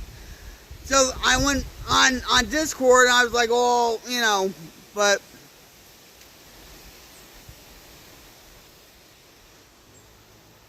yeah.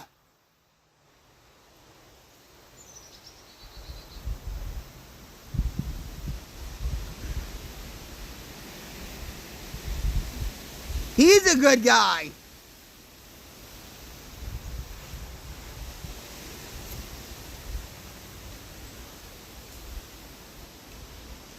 Not anymore, he's not. Oh no. He has a problem with Trovo now. Trovo is run by the Chinese, okay? He did good there, but they did something with their partnership program. So he left Trovo, he did Caffeine. That's another streaming platform. Went back to TikTok. He's doing really well there.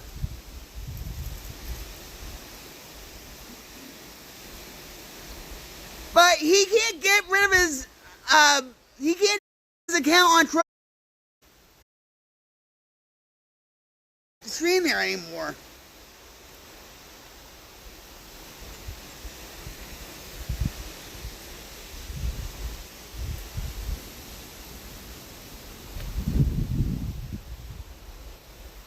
He's a hard worker.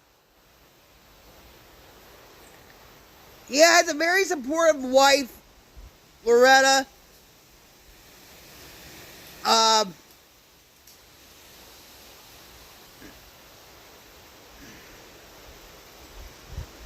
And this is before the pandemic, he was working on Mixer. He was working at, he's actually an engineer. He used to come on my stream on Mixer like say 5, 6, 7 o'clock in the morning, my time. And he lives up in Maine, okay? And we would just talk, like he's like, oh, I love your energy because I used to stream like, you know, Grand Theft Auto, and like I used to play pinball, I used to, you know, but we used to talk about a lot of things and stuff. And, I don't know if he's so going for it now, but he's trying to go for his master's in engineering.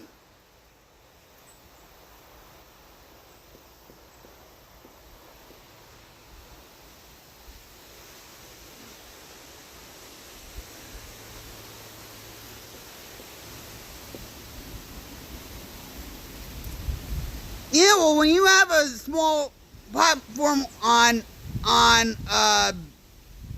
like Mixer, you're gonna run into the same people, you know.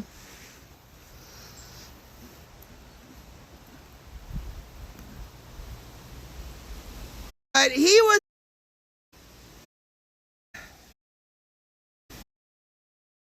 I'm gonna talk about the vaccine, okay? But when the pandemic hit, all he was doing is streaming, and he wanted to just stream, and that was it. Then he wanted to go for his masters. So he was going for his masters, then he was streaming and all that. He was, you know, and he has a too, okay?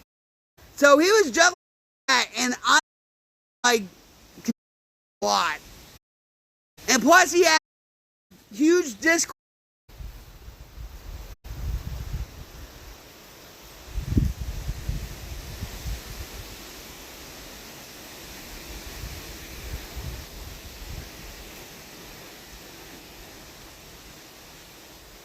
Fabrication. Like, look. Alright, hold on. Fabrication of what?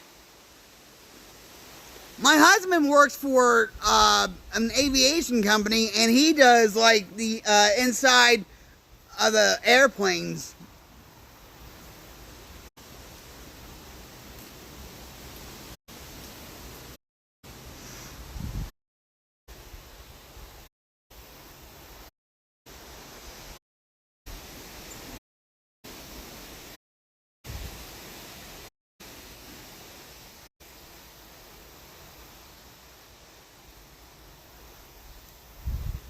Oh.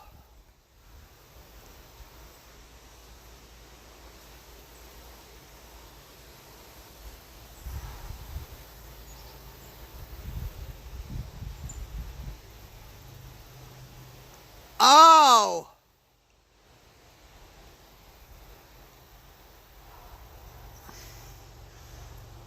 Well, you're a jack of all trades, Snookums. You should call yourself.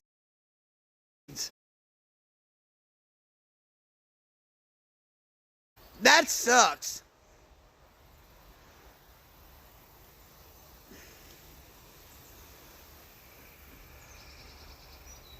You don't have any feeling in it or anything?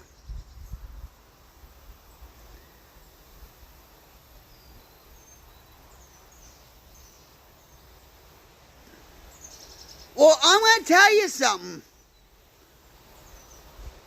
I was streaming so much.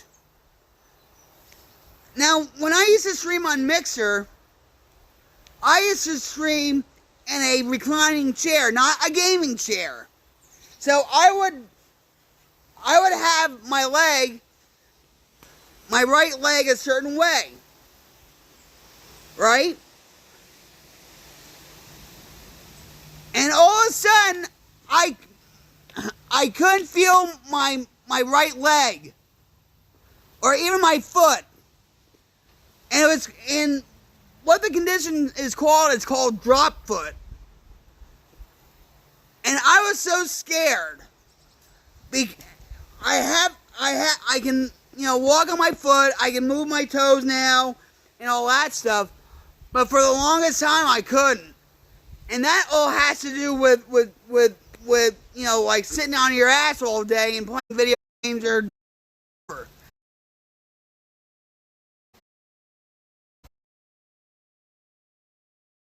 I mean, I can't see stupid glare.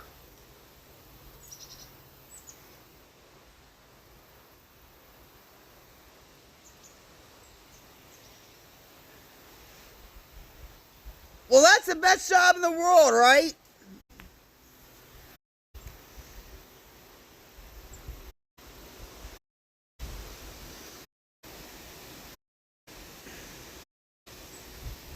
My kids were that small again.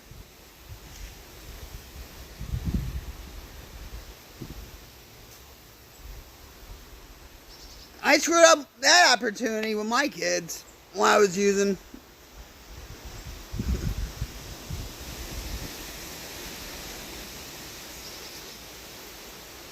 Oh, they do. And you know what? They're a lot smarter than what we were way back when.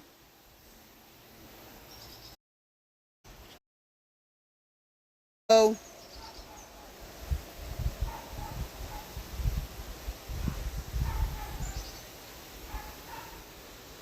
my nephew-in-law's dog Taco is out. Anyway, but they do.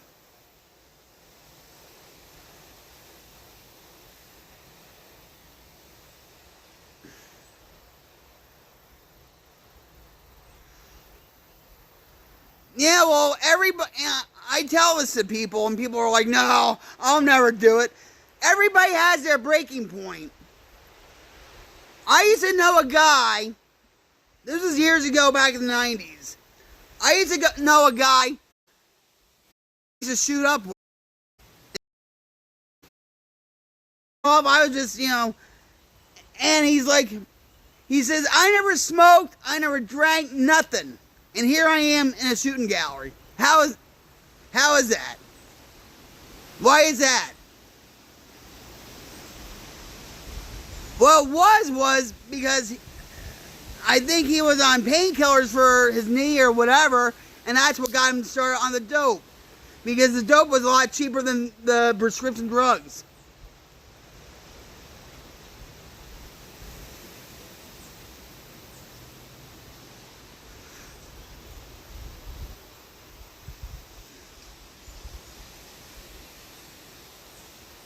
Well, good for you.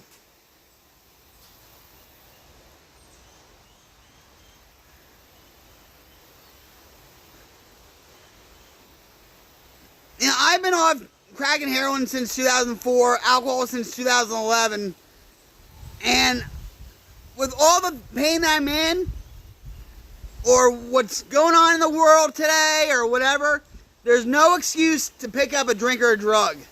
None whatsoever.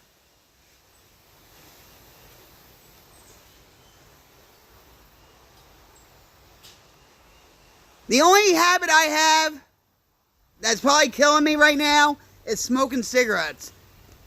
And we can't forget this. A monster, it doesn't,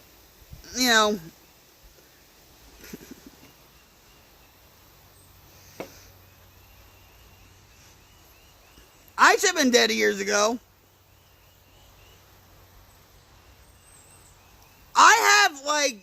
I bought Robo Cigs, vaping. It's not the same.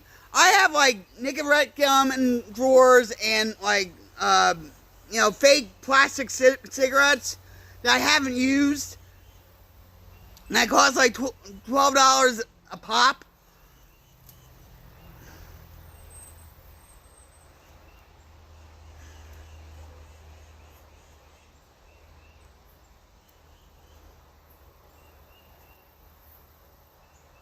Well, there's some days where, I'll hack up or two. But my mom has COPD. She's in a nursing home back in Jersey. So I'll probably end up with something.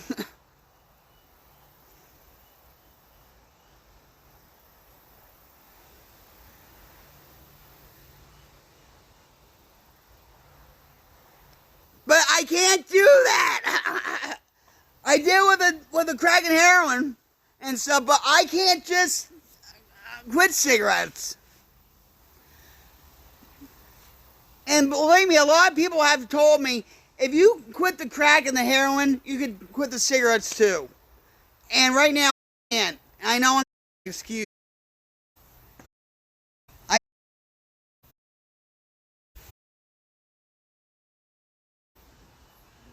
His doctor told him, Al, if you don't quit drinking and smoking cigarettes after Christmas, after you come back to see me, I don't want to be your doctor no more. I'm not going to be your doctor anymore. Sure enough, he was still drinking and smoking cigarettes. And that doctor never saw him again. And then that's when he moved down to North Carolina. I have a doctor, I don't see him anymore, but he was like a family doctor for everybody around here. And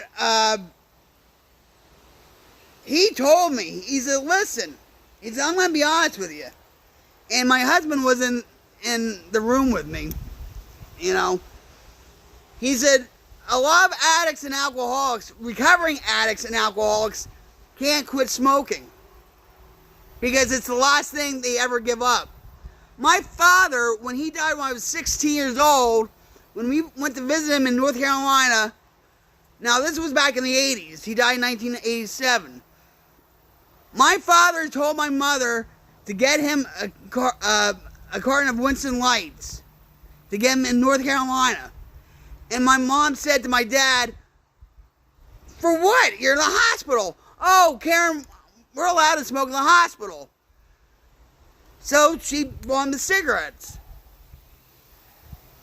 Right?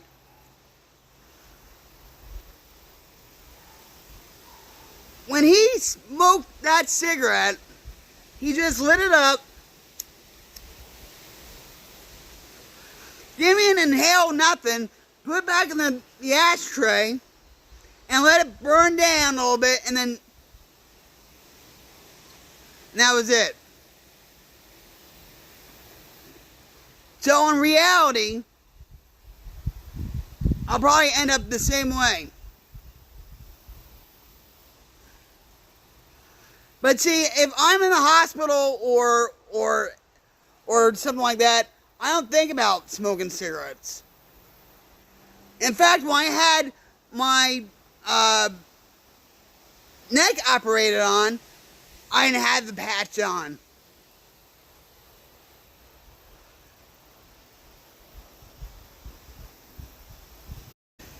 I don't either, but I know there's. I'm like, but I got my husband. We're sleeping at night, and all of a sudden I'll go in these coughing fits. Okay, and especially when I'm in pain with my back, that doesn't help. You know. And I do smoke cigarettes too much. I know that. It's like, I know smoking cigarettes, I tell the doctor or whatever, I'm like, well, yeah, I smoke because,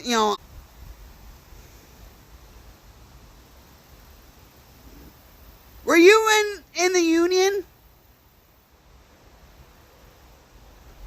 My husband was a pipe fitter way back when.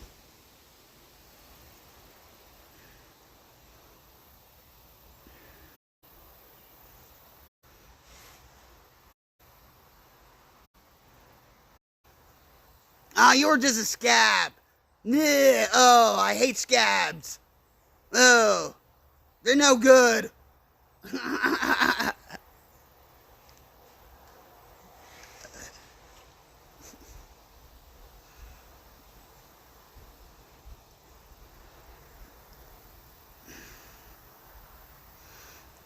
Yeah, I know I needed, figure something out with the smoking cigarettes.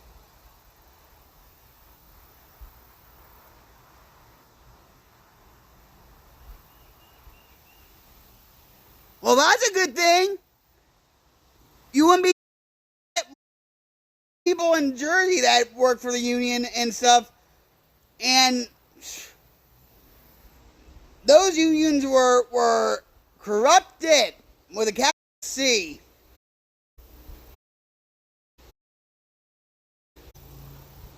How do you get that many?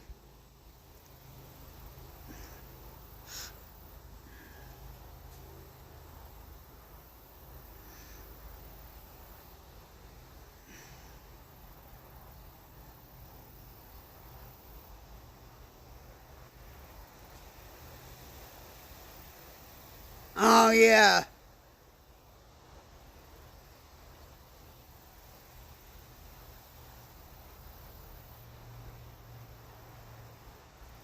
Zero? Or no, 500. Oh, yeah. My the pipe fitter. So, Uncle Dan was in the union. So he used to travel all over the place in Oklahoma, all over. for welding job, for pipe fitting jobs. That was good money. But my husband said this to me. What he makes now, with where he works at now, would be more than what he's would be working for pay and being as.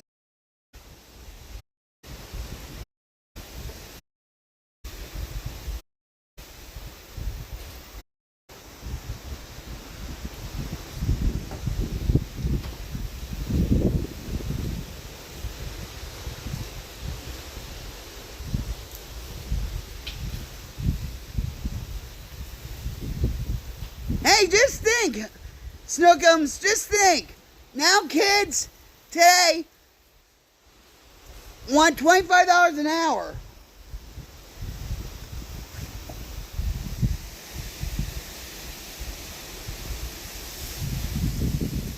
Somebody was in the back there. I don't know if that was just.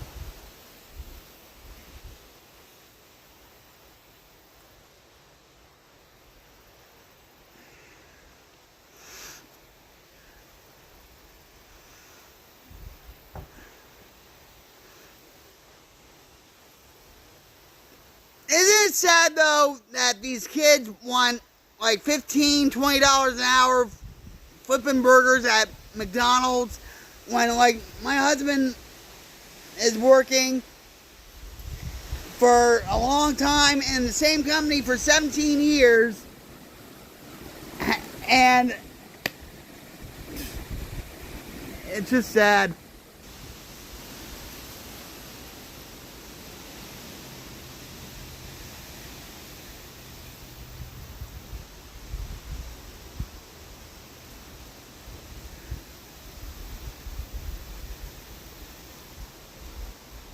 Yeah.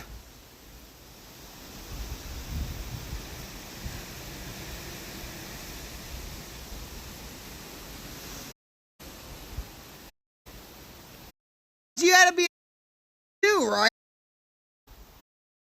You gotta travel.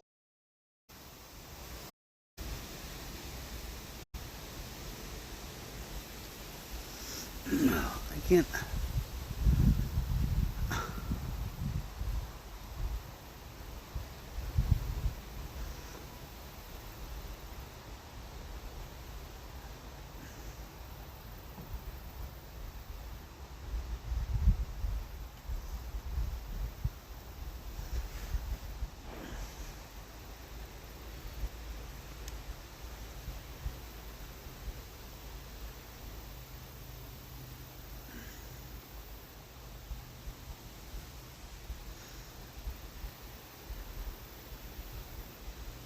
Yeah, my husband used to travel around a lot with being a pipe fitter and all that.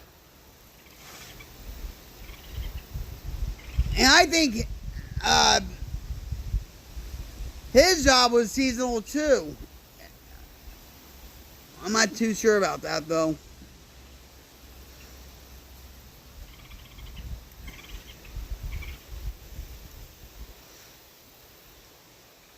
But I'm proud of my husband that's been working in the same company for 17 years and he survived 3 layoffs.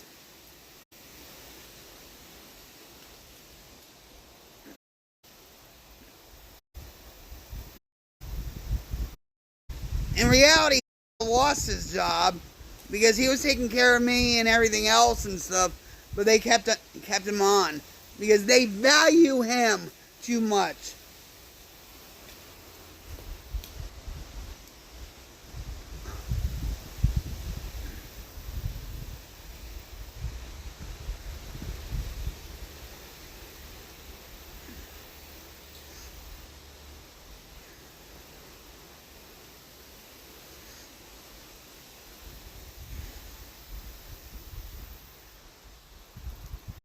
But even like I was husband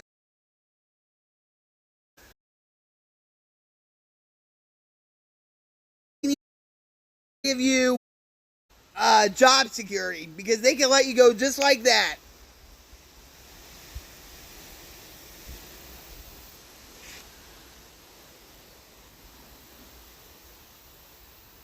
Oh, yeah.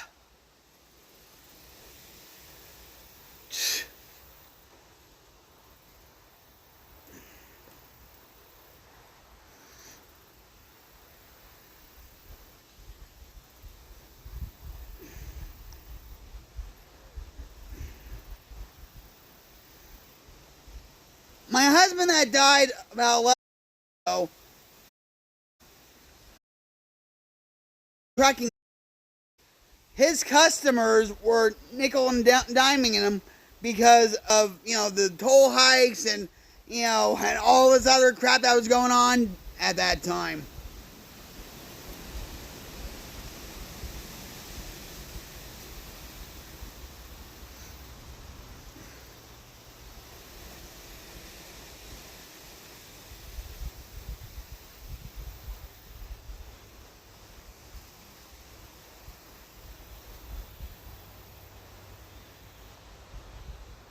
I wonder how much it is now.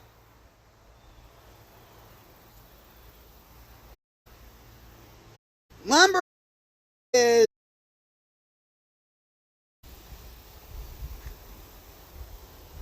yeah.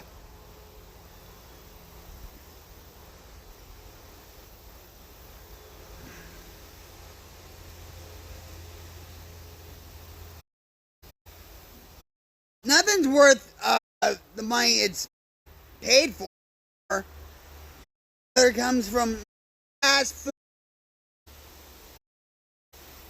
it's not like in the olden days.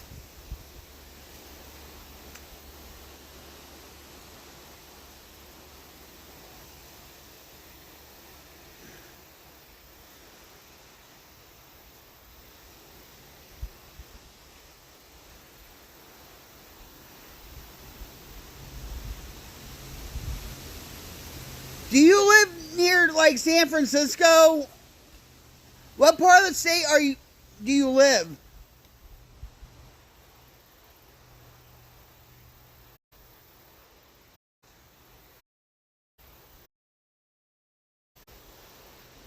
So by like what, near Washington?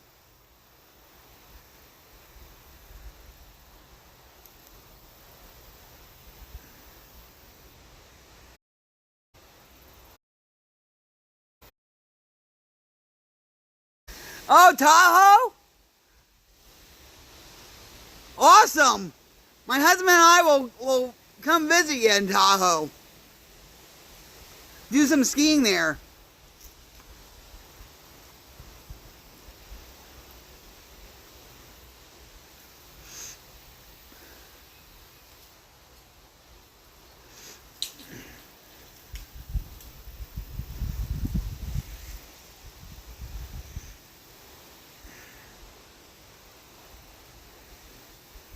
I never went to Nevada. Even if I was a poker player or whatever, I have friends that live in Nevada. Reno at one point.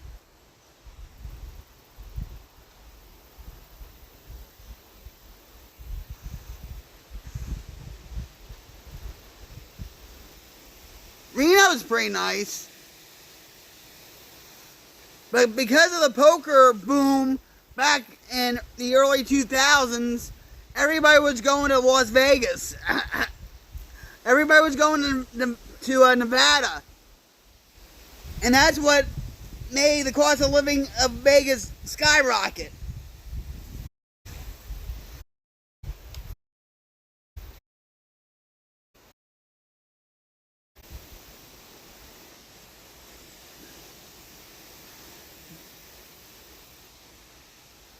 And a lot of the casinos shut down right during the pandemic.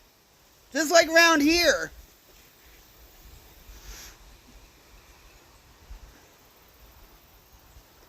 Hey Ashley, how you doing?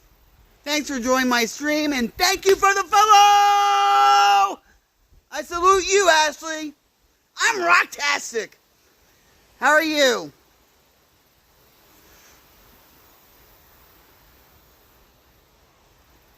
Well, that's good to hear. I hope life's not dragging you down. I hope you're getting away from the white noise, from the social media platforms. But nice to see you, Ashley, here.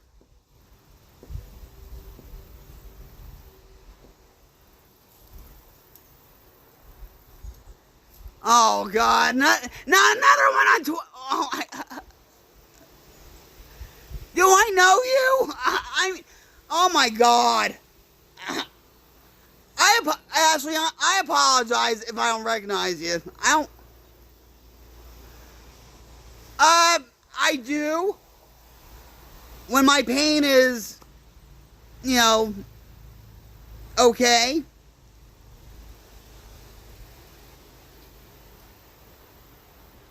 I do.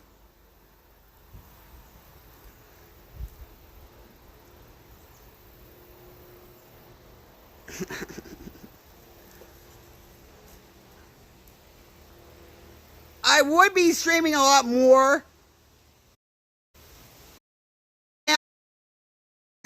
Subject for another day, but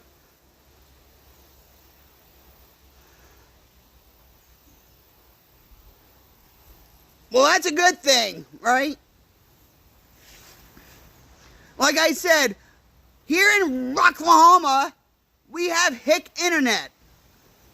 Apparently, our internet's made out of straw.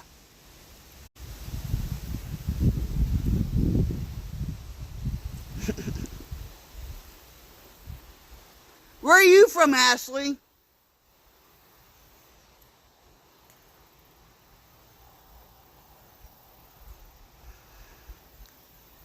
I can't right now. I can't right now because I'm... Oh! Wait a minute.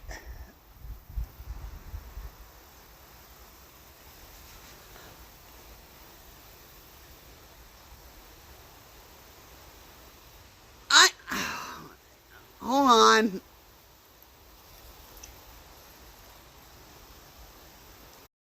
We've talked... I'm trying to... My Rolodex and my mind's like spinning right now.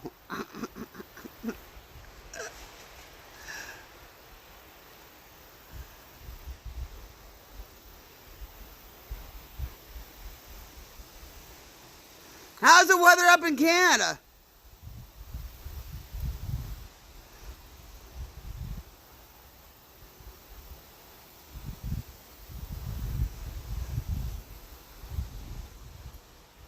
Hey, you want to split some firewood for me?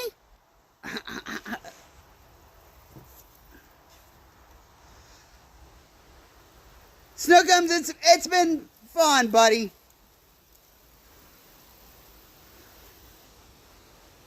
I truly appreciated the conversation we had.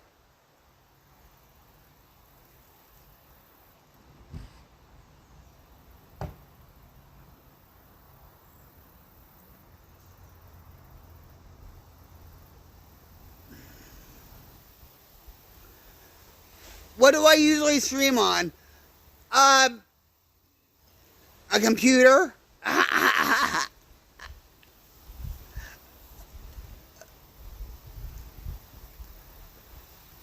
Streamlabs has been acting up on my computer.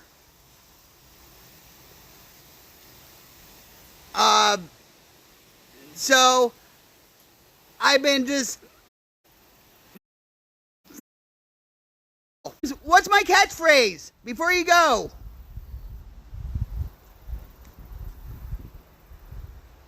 You can't go until you tell me what my catchphrase is. Here, I'll even give you a reference here.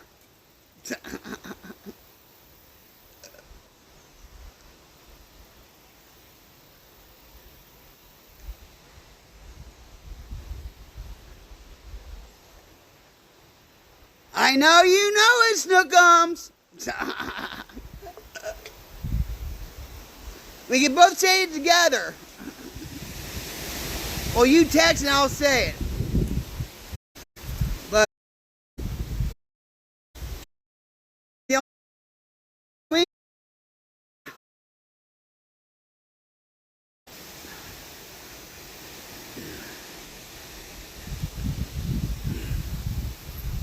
what do you drink, Ashley? Do you drink Red Bull or Java Monster or Coca-Cola or...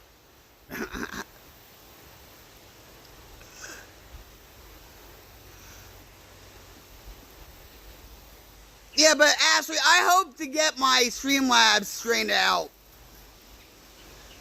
You know? Everything happens for a reason. You know? I'm not very tech savvy. So... And people have tried to help me.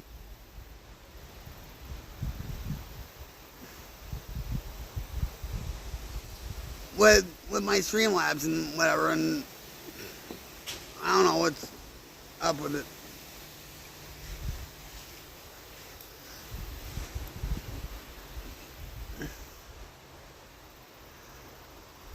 Sure.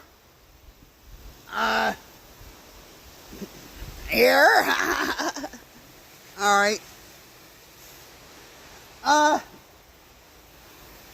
Right, well, you know what? Right now, I have my flip-flops on, so I can't go all the way back there because I'll trip and fall and break my neck and all that.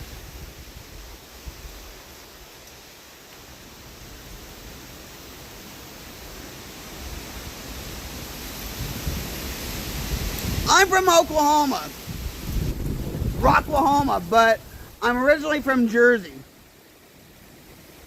I moved here about 6 years ago. And I'm glad I got out of Jersey when I did.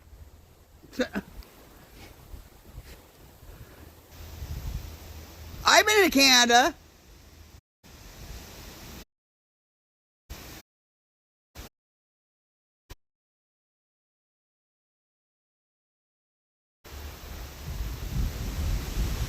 Yeah, well, nice to meet you too, Ashley.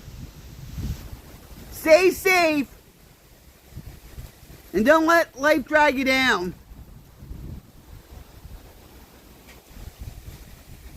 I would like to go to Canada again. I loved it up there, actually.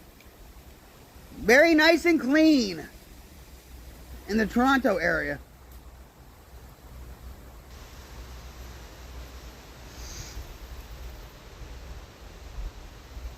My husband and I need a vacation.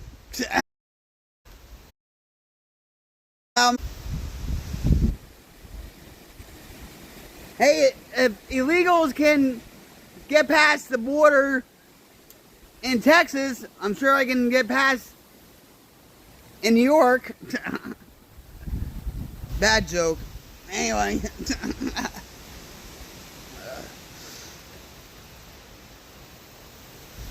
Yeah, I think one of these days and stuff, I'll put my sneakers on and we'll just go out, way out there.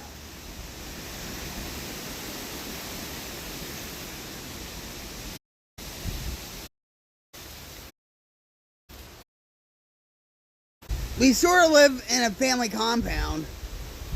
Not the Manson family compound.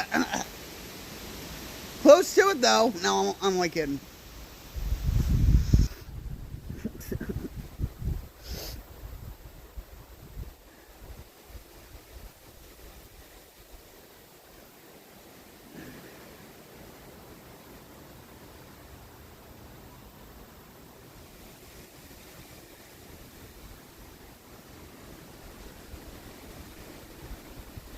Yeah, I had a fun time in Canada.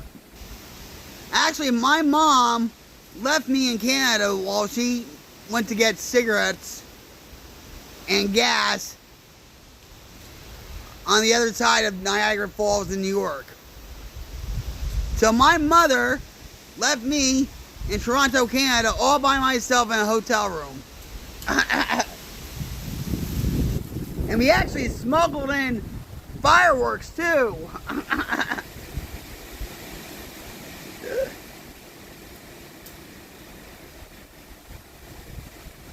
That was actually a nice vacation up in Canada. We went to see Niagara Falls. We went to Canada's Wonderland, the amusement park there. We went on the fastest go-kart track in Toronto. We went to see the St. Lawrence Locks on the St. Lawrence River. We went to a horticultural school there. We went to see the Harry Houdini Museum in Toronto. The Ripley's Believe It or Not Museum in Toronto.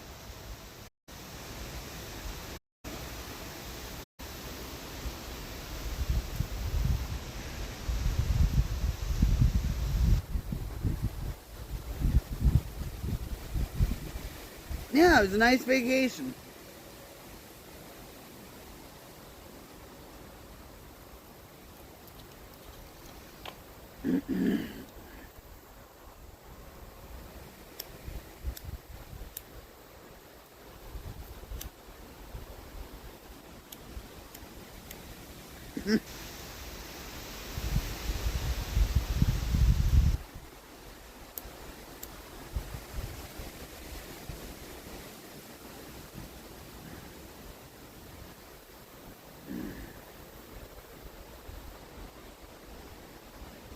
Well, no tree branch has fallen on my head yet.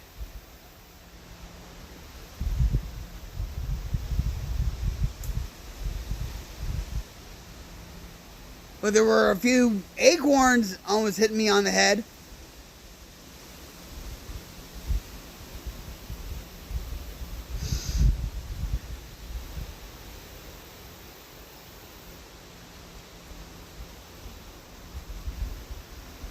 Yeah, this doesn't feel like fall at all. It actually feels more like, like summer or spring around here.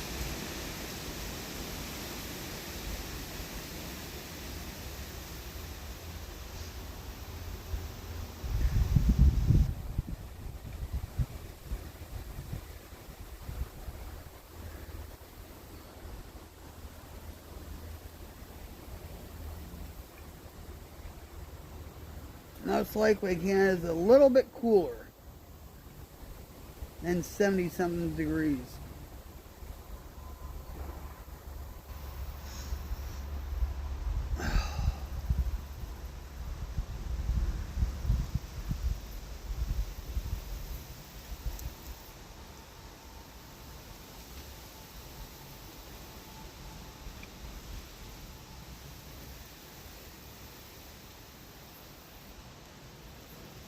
What's wrong with this thing?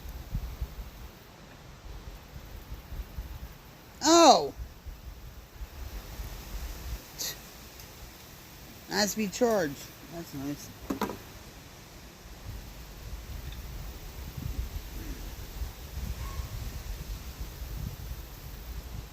I hear taco.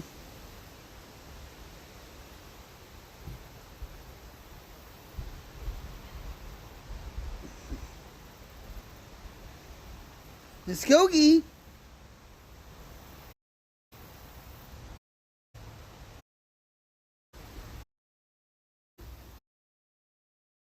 Yeah. There's Lunar.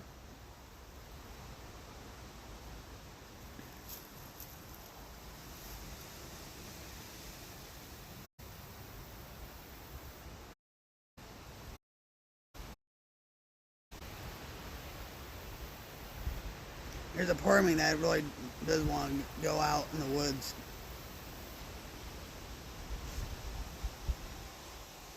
But right now my Back's not doing too well.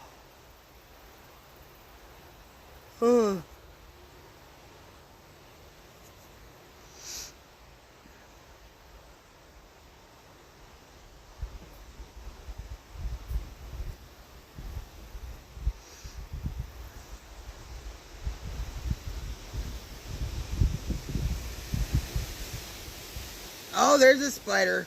How about that?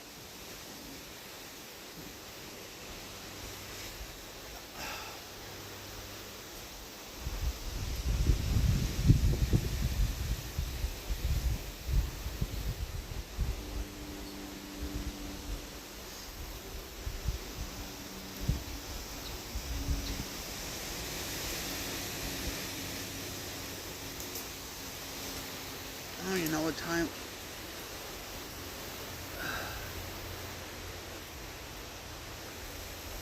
Wow, we've been streaming for 2.5 hours.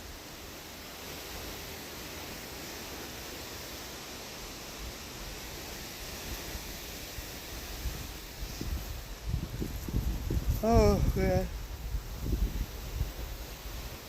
Excuse me. Fall asleep out. It's really nice.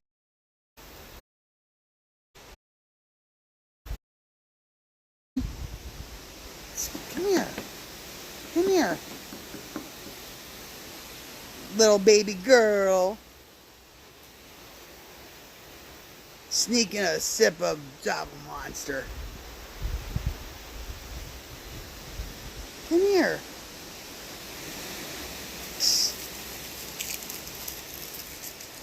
Come here. Come on. You want to say hello?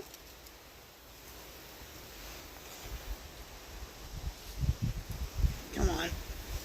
Oh, this is not good for my back. Say hi. Yeah, say hi. No, you say... All right. All right. You want to get down? Yes. Yes, yes, yes.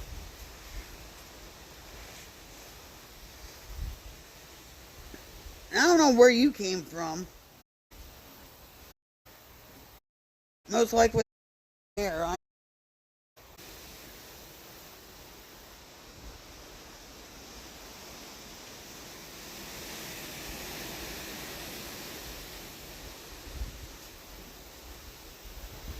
So right now,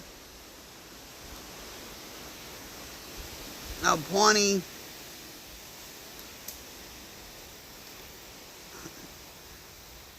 was going to go inside the house, and then she decided not to go.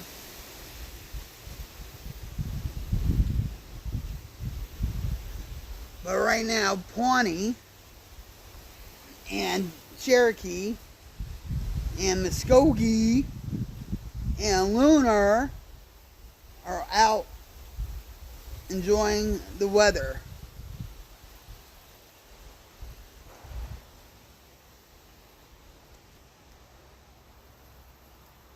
Just like I am. I need here.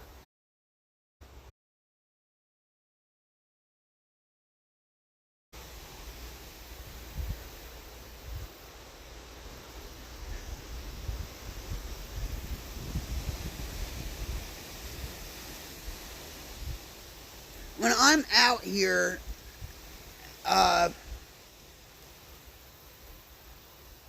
course I'm getting sun. That's always a good thing. It actually eases my eye level, especially if I'm with pain.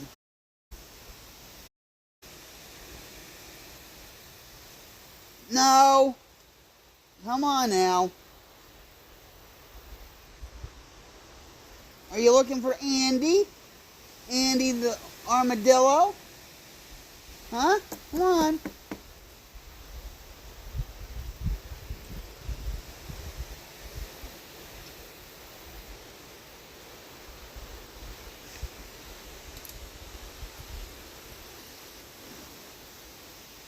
Last night we got a visitor, which I was so like of last night we had hello for to eat like ants and spiders and beetles or whatever they eat, insects. And our cats were, well, especially Pawnee, was going right up to that armadillo and trying to befriend it.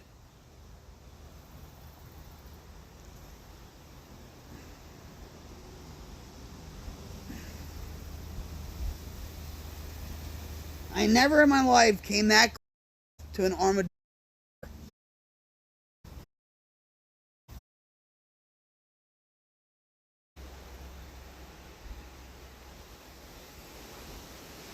So I'm hoping tonight, if I'm not asleep, that Andy will come around again.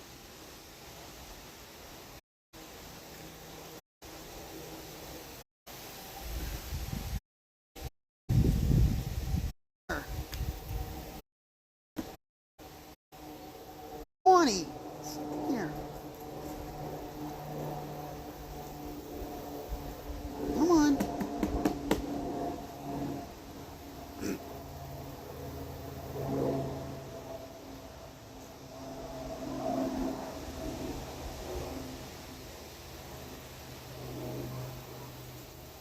There we go. Here, let me move this just a little bit. Oh. Soon.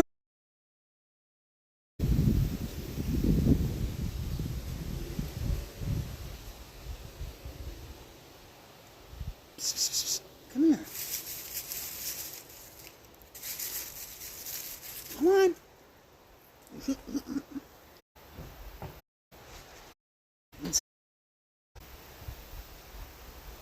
I know you want to play with a stick.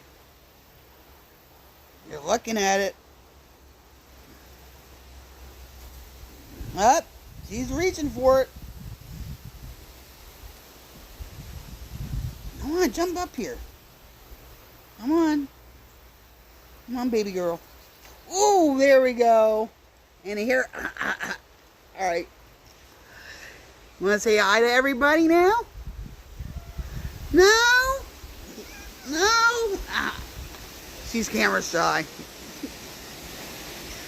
Oh, stop. Oh.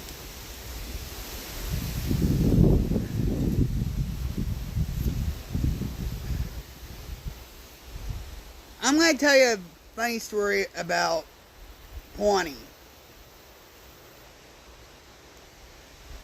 Pawnee, she will sleep on the counter.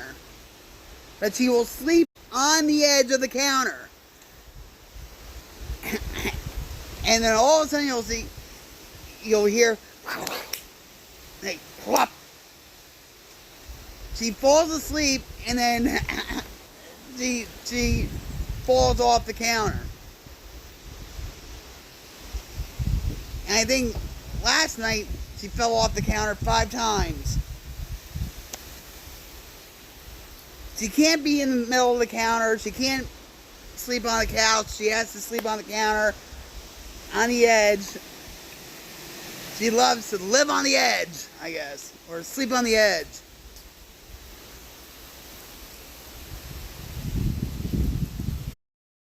Right point.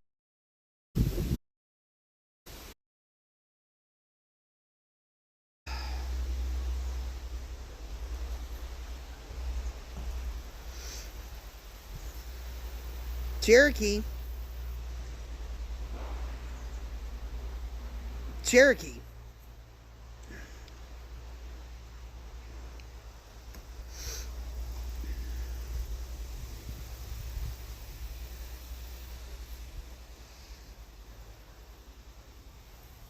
So my husband and I have a cat tribe because there's Muskogee. He's the oldest. And then there's Pawnee. and cherry.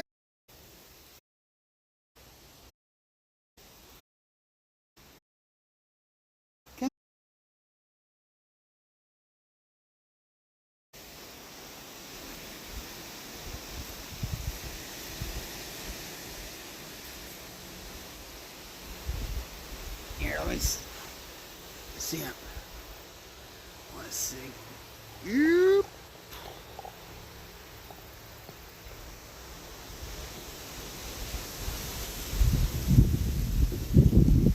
I don't know if you can see him or not.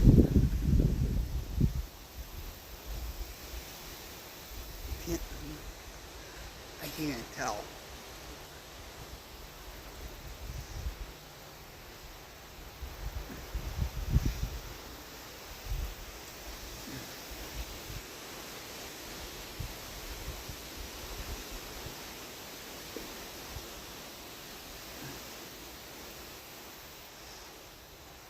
Let's go get.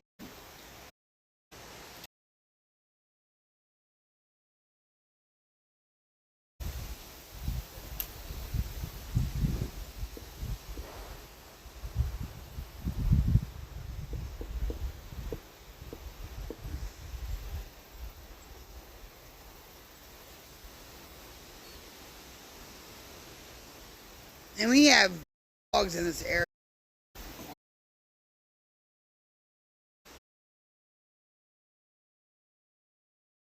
Likes to chase them.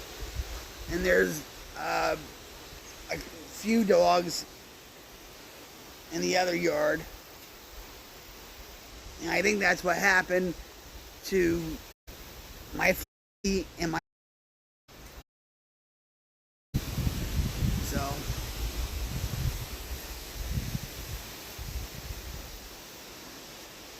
Come here. Come here, you. No. Oh, you know.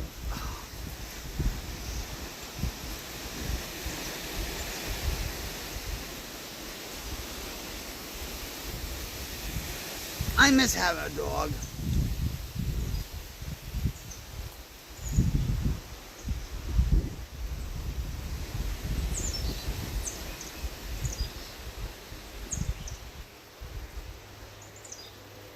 We actually used to have 3 dogs, but then Serenity, she passed away before I moved here. Then there was Nara, and I think I was here about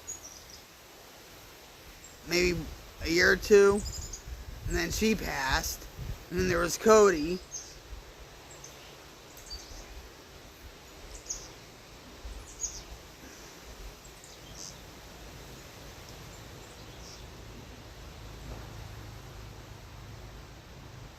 But my cats,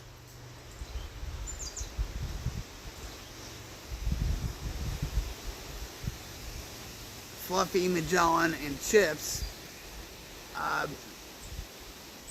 they were getting used to the country life here.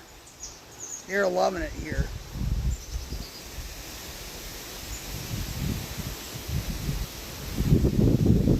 It actually took them a long while because when I first moved in here, they were all in our bedroom, and they would just stay there, and all that. And then eventually they ventured out.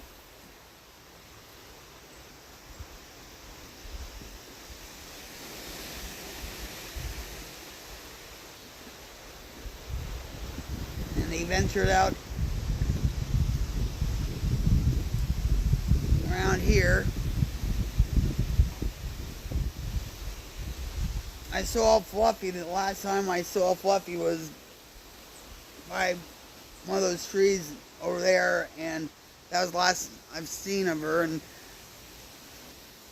my husband told me a story saying, oh, you know what happened? Oreo, his cat, and Fluffy, my cat, went off somewhere to make plenty of babies and had to live happily ever after.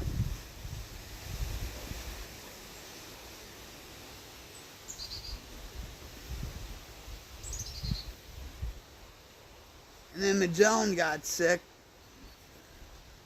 He's buried where that tree is.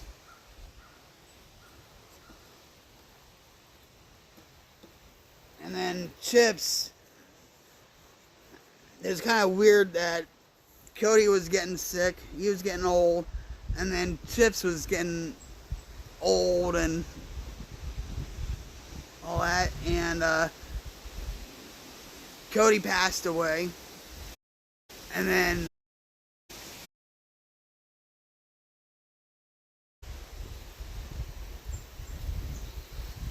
I wish I knew where Chips went and Fluffy.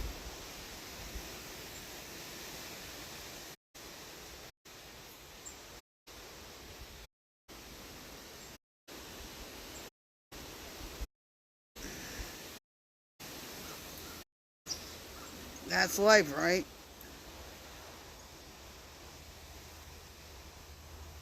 That's just life.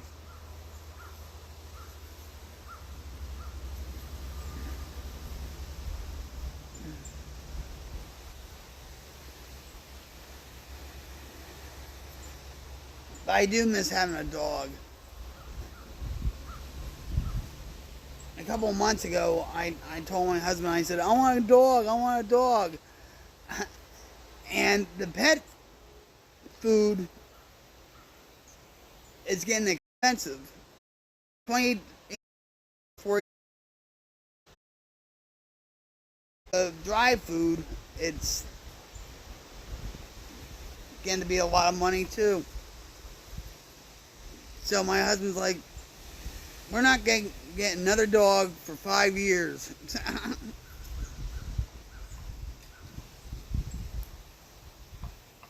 And I was like, well, if we get a dog, that means we, take the dog for a walk. He's like, oh, no, no, no, no, no. It means I'll be careful.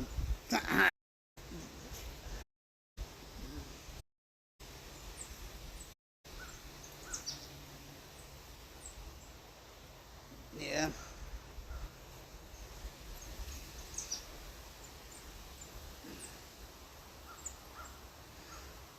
I actually have to go to the bathroom. Actually, I have an idea.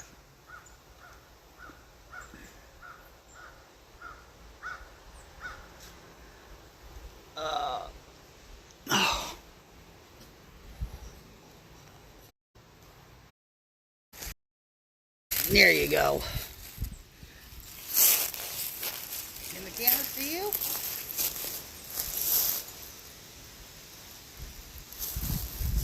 Hmm? I'll be right back.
Your turn for the camera, Skokie.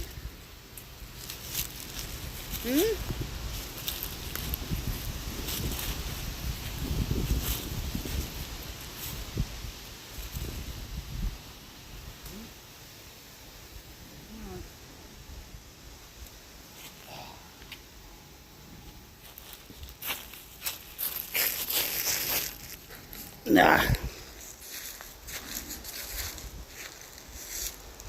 All right.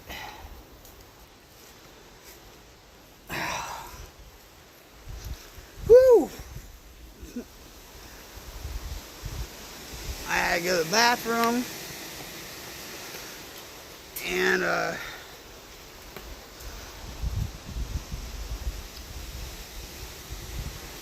actually have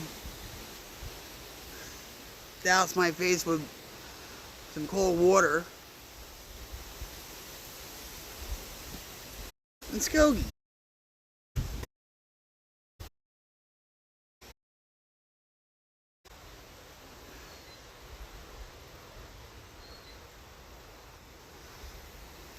It's relaxing out here, you know.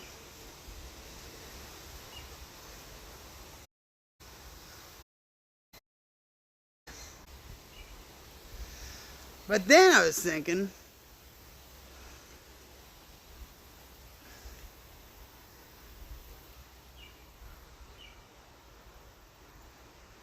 why don't I get a book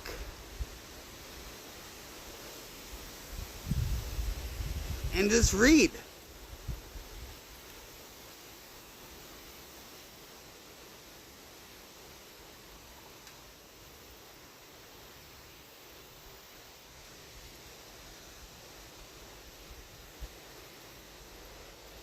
I was actually talking to a guy.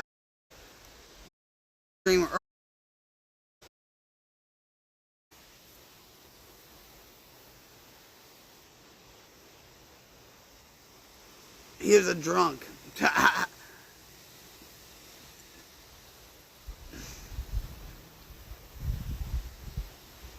But seriously, his Twitter was drunk. You know, for some reason, I can't think of his. It wasn't Drunk Unleashed. It was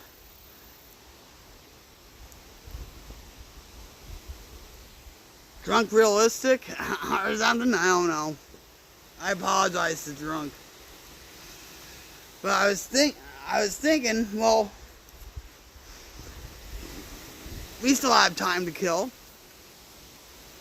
right? And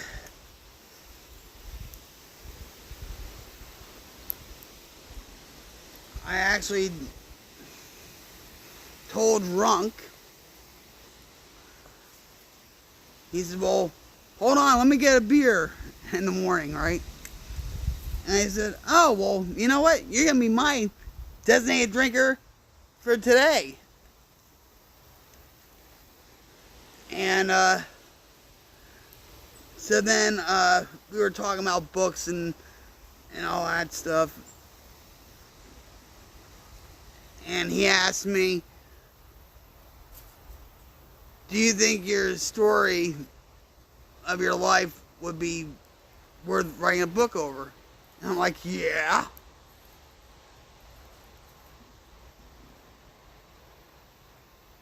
Most definitely it would. But we were talking about Matthew Perry, and Matthew Perry is an actor, and he was one of the friends. He played Chandler and all that. And he was going through some addiction problems himself. And he wrote a book, and he had to make sure he was in a good place with his sobriety. in his recovery time. And his hopes is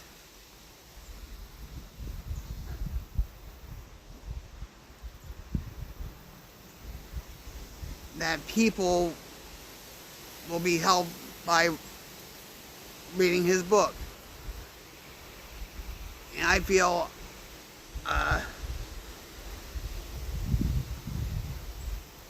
I have a story worthwhile too. You know. And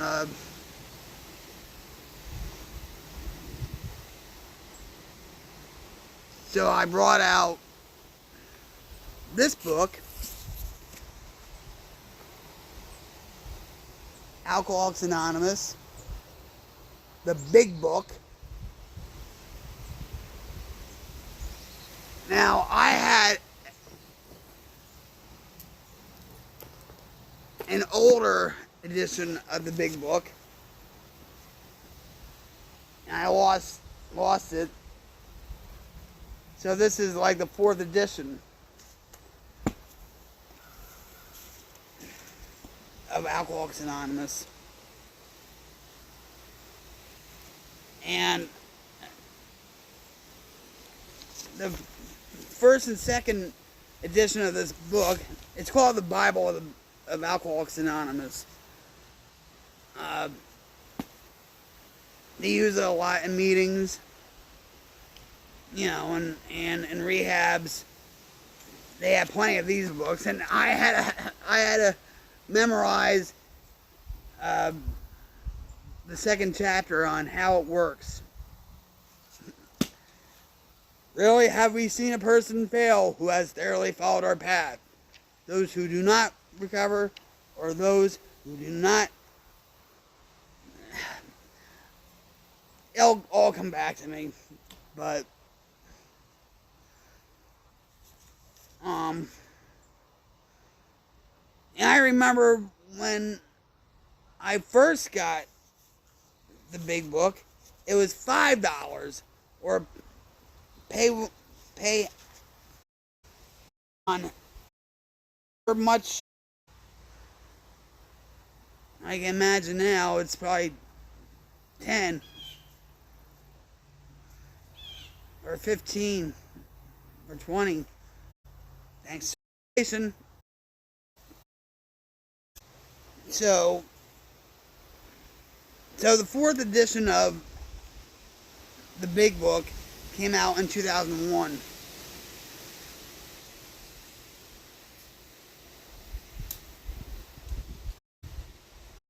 Actually, very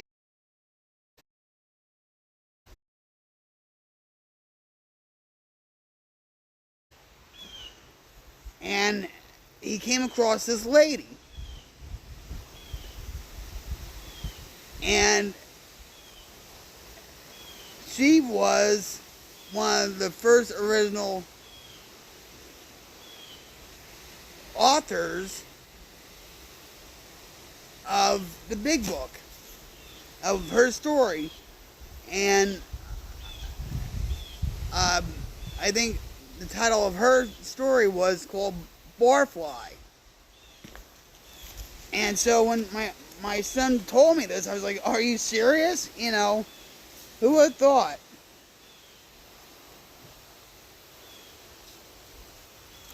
You know?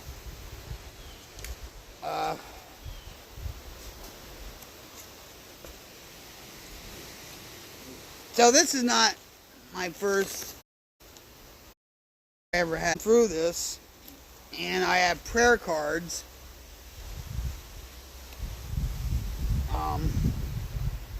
This one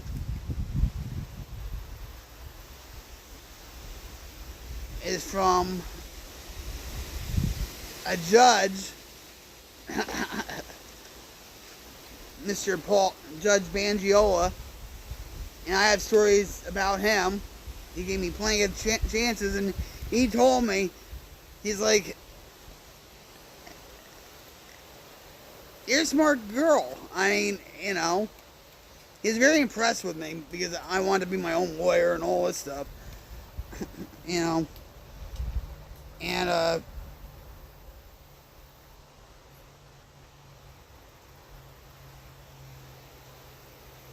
plenty of memories with him.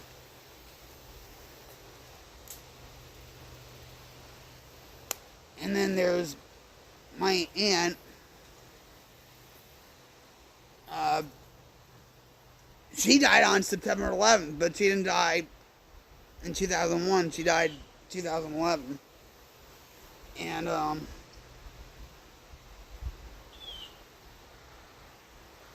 you can never get her off the phone.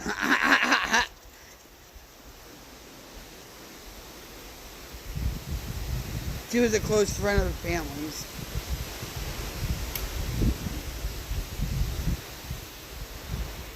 And she tried to help out the best she could with me when I was in rehab, or my addiction, and and all that. And my mother used to work with her mother.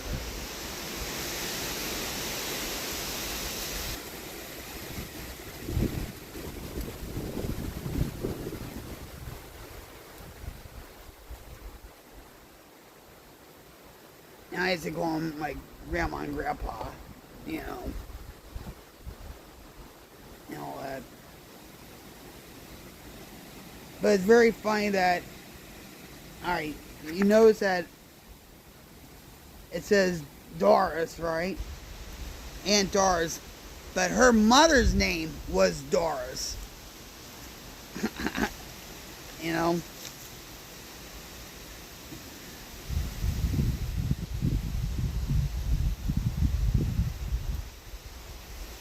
Yeah, but you can never get her off the phone.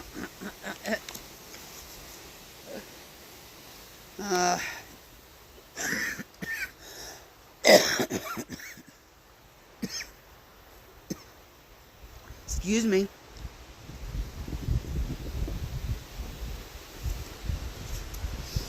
So, I think what I'm going to do is I'm actually going to read from the big book of Alcoholics Anonymous. And all you have to do is sit back, relax, and try to identify with what's being said. Don't compare. Maybe it'll make you think, like, maybe I do have a problem with alcohol or drugs. You know, if your life has become unmanageable,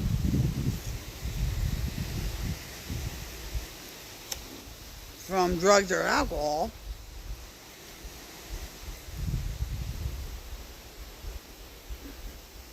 you might just have to think about it for a little bit.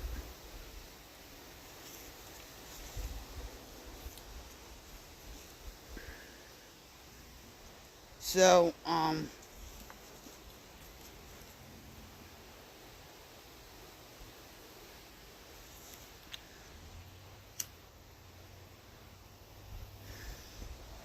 so what I'm going to do is I'm going to read the sleeve of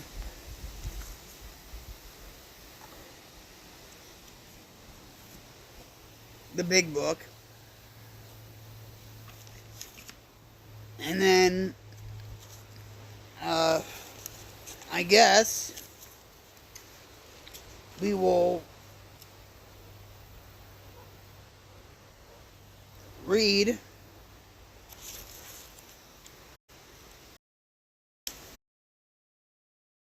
you could read the preface or the foreword to the first edition, to the second edition, third, whatever, or I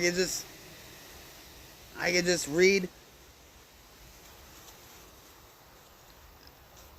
a story.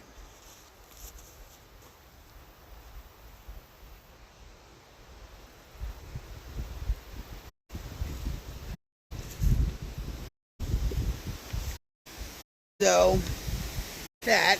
It's such a nice day. It's a relaxing day, windy day here in Rocklahoma. And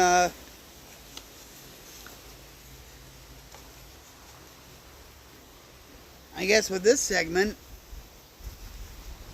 we're going to read from Alcoholics Anonymous, the big book.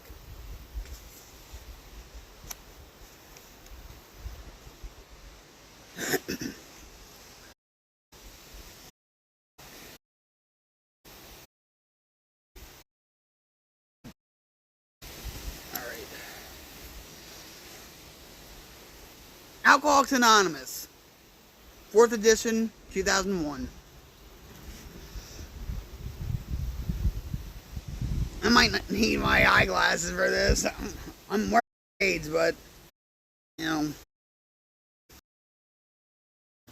Originally published in 1939, when AA membership numbered about 100, Alcoholics Anonymous has steadily grown in readership. By the time the second edition appeared in 1955,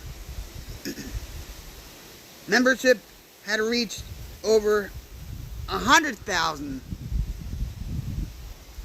and the big book AA members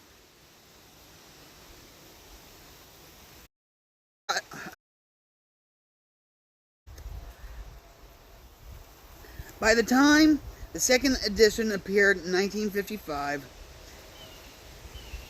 membership had reached over 150,000.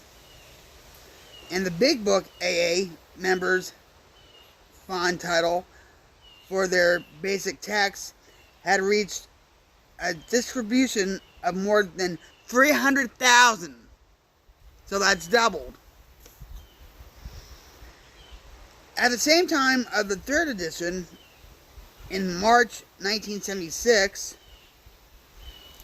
and I think that's the edition that I had. At the time of the third edition in 1976, the worldwide membership of AA was estimated at 1 million or more.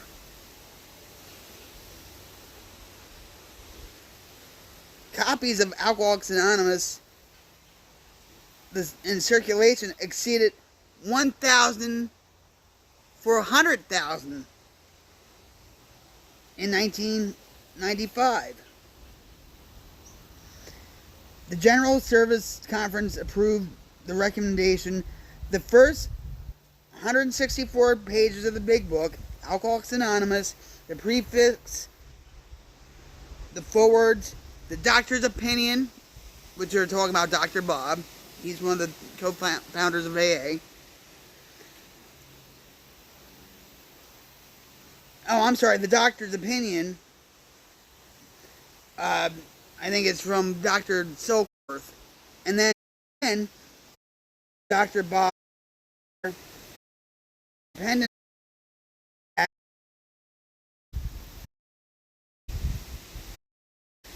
The section of personal stories was updated with new stories in the second and third edition in order to reflect the wider range and different life experiences of alcoholics over the years since 1935, when Bill W. met Dr. Bob and the message of AA was born.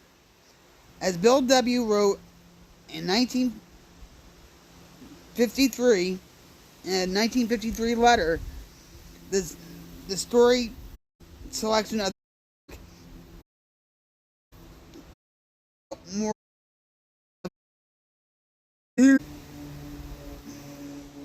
as Bill W. wrote in 1953, AA was born.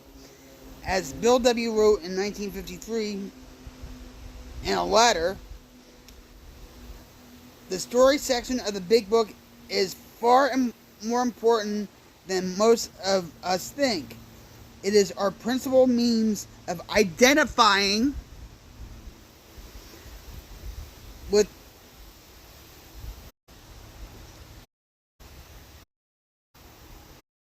the reader at AA.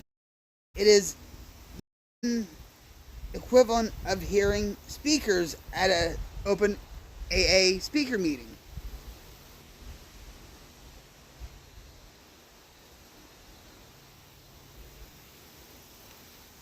Yeah, all right.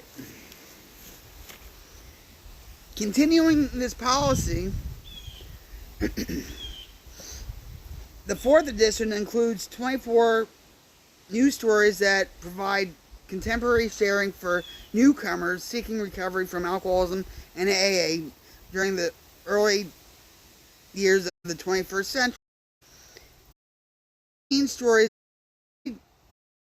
obtained from the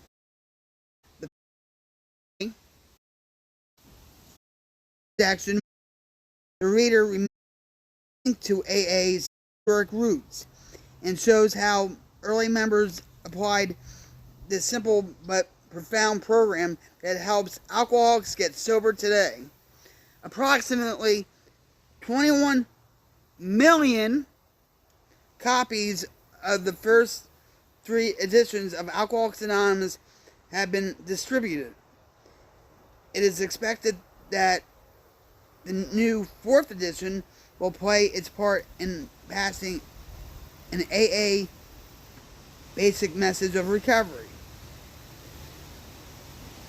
The 4th edition has been approved by the General Services Conference of Alcoholics Anonymous in the hope that many more may be led toward recovery by reading its explanation of the AA program and its varied examples of personal experiences which demonstrate that the AA program works.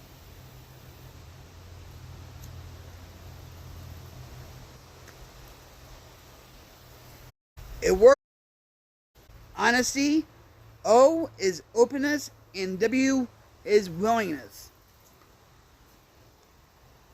You know, and I know, like I said for myself, I was a chronic relapser. I wasn't ready.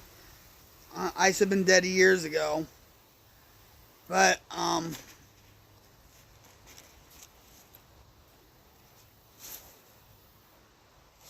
I apply the principles of AA in my life every day.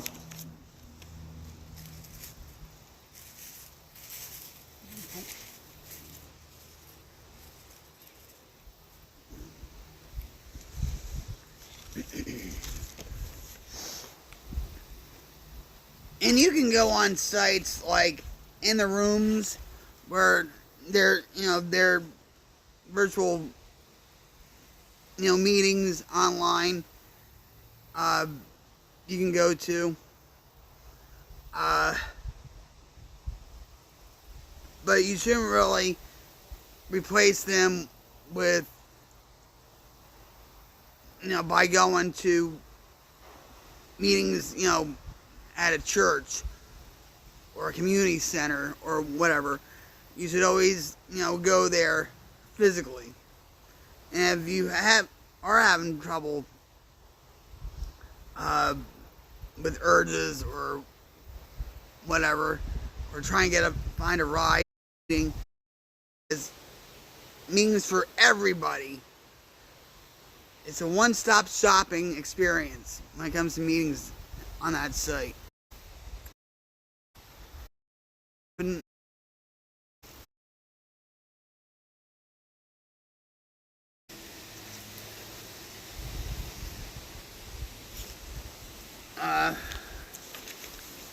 So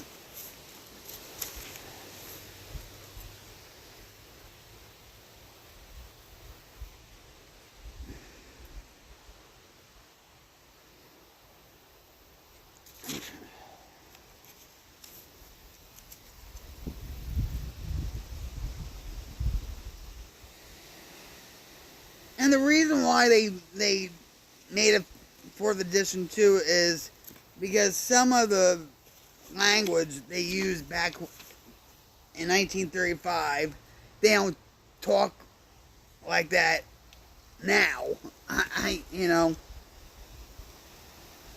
So it can be more relatable. It's like, when you go to church and, like the King James Bible, and then the Bible even reads a passage from, say, the King James Version,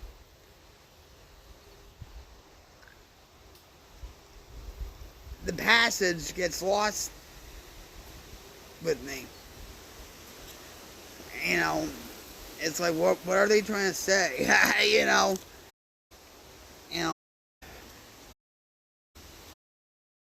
Um.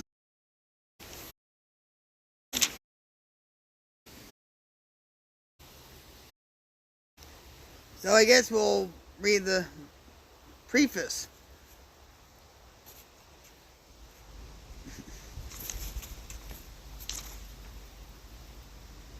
In AA and in NA and in most self-help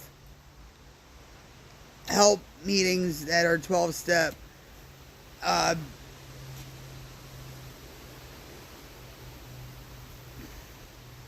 they have all kinds of meetings.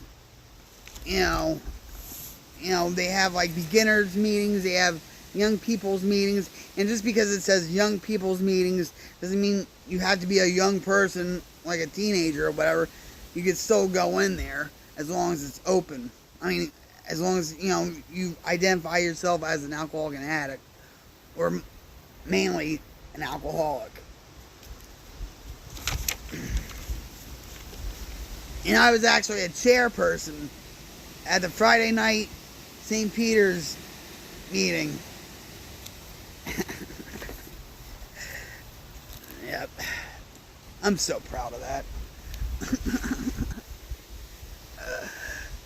And a lot of people at that time called me Miss AA. And at that time, my mom took me to go to the meetings. And it suggested that you go to 90 meetings in 90 days. And I think I went to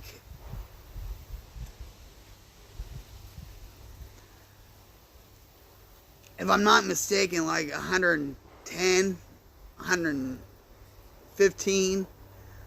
I know I doubled up on the weekends when I came to meetings. And all that. And a lot of people in AA knew my mother. She would identify herself as, "Hi, I'm Karen.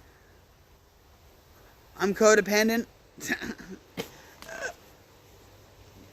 So, everybody loved my mother, If I was in that meeting, "Oh, where's your mother? Where's your mother?" My mother was right there, pretty much. So anyway, we'll continue.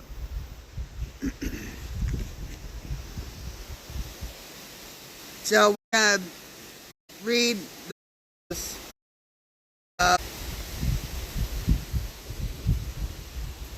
And this is such a relaxing setting to read a text like this. You hear the birds chirping, you're with nature,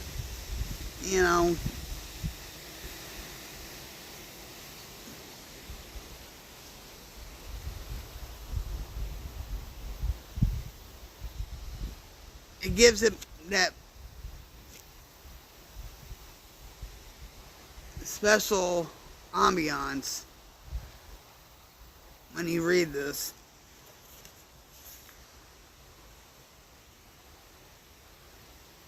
A peace of mind, serenity, Okay, so the preface. This is the 4th edition of the book Alcoholics Anonymous. The first edition appeared in April 1939. Oh, and that's another thing about... Alright, so... I'm from Jersey. Okay? And, I actually went to a meeting in Newton, New Jersey called the Pyramid Club.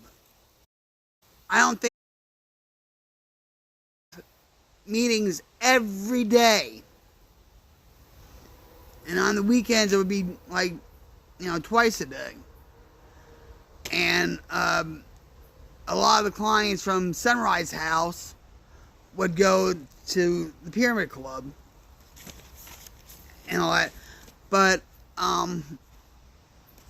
Bill Wilson, when he was traveling through the U.S. To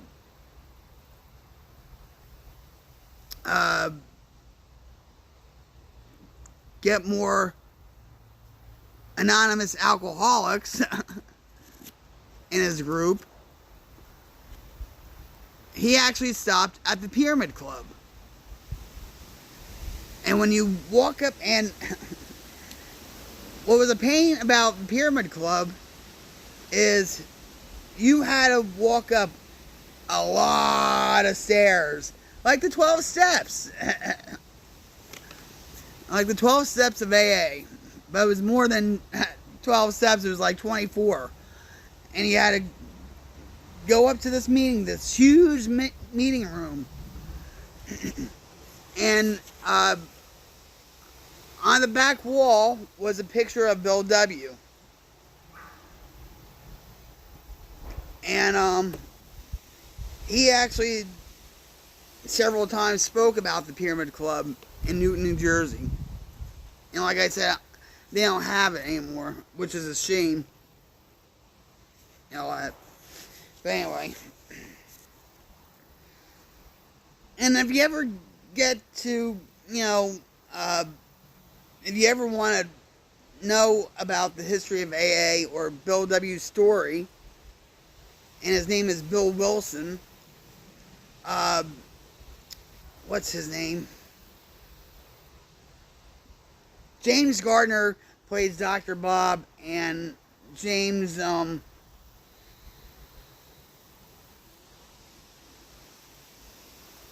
can't think of his name, but the movie is called My Name is Bill W. And that'll give you the history of how AA got started, how Bill Wilson got started and met with Dr. Bob and everything else. And I've seen the movie. And actually, Bill Wilson's wife, her name was Lois, and Mrs. Wilson had a halfway house in Morristown, New Jersey. And I went there a couple times a week for meetings. They usually held like women's meetings. I think on one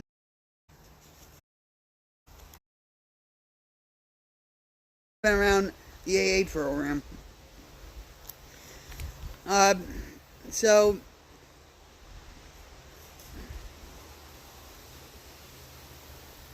we'll start off again. This is the 4th edition of the book Alcoholics Anonymous. The first edition appeared in April 1939, and in the following 16 years, more than 300,000 copies went into circulation. The second edition, published in 1955, reached a total of more than 150,000 copies. The third edition, which came off the press in 1976, achieved a circulation of approximately 19 million in all formats.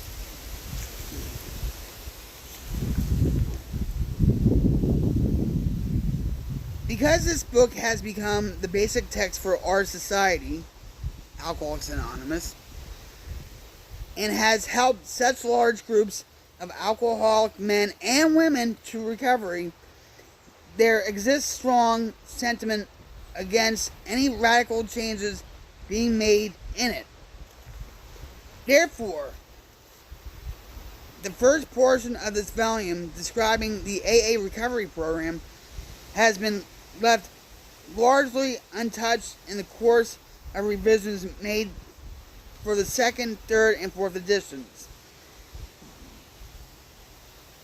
The section called The Doctor's Opinion has been kept intact, just as it was originally written in 1939. And you can tell by the way it's written that it was written in 1939 by the late Dr. William D. Silkworth. I think I mentioned his name to you earlier. Our society's great benefactor. The second edition's directions touch, but the was in the second section of personal stories, which was explained to reflect the fellowship's growth. Bill's story, Dr. Bob's nightmare, and one other personal history from the first edition were retained intact. 3 were edited, and one of these was retitled. New versions of 2 stories was divided into 3 parts. Under the same headings that are used now. And the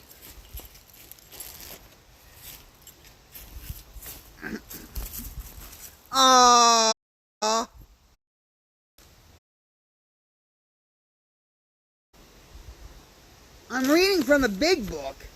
Keep reading.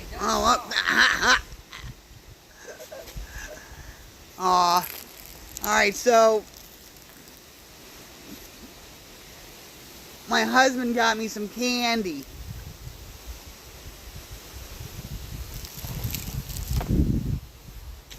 And he got me, I don't know if this is for him or for me, but it's a floating weatherproof lantern.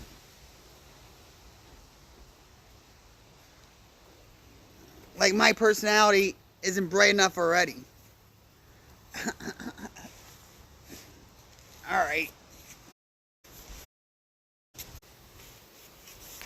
Or not. Alright. You notice he didn't, wave to the camera or anything.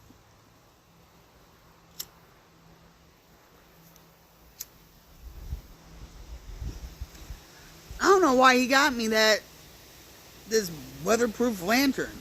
I guess in case,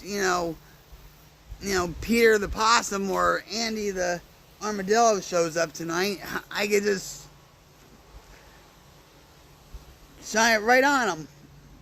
Anyway. Alright.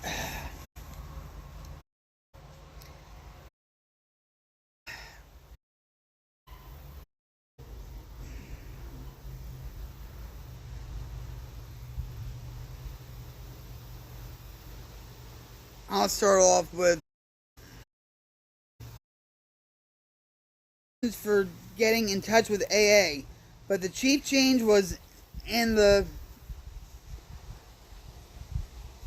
section of personal stories, which was to refer history from the first edition, were retained intact.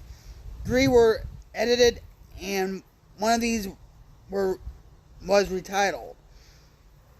New versions of 2 stories were written with new titles. 30 completely new stories were added, and the story section was divided into 3 parts under the same headings that are used now. And I'll be honest with you, the first AA book I ever got, I think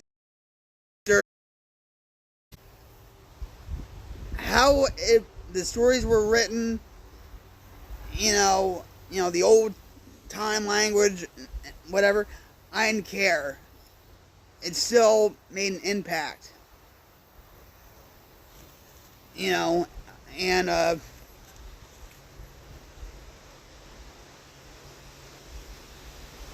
it's not broke, don't fix it. But like I said, I think they did this new edition, 4th edition, to reach a newer audience. And all that. So,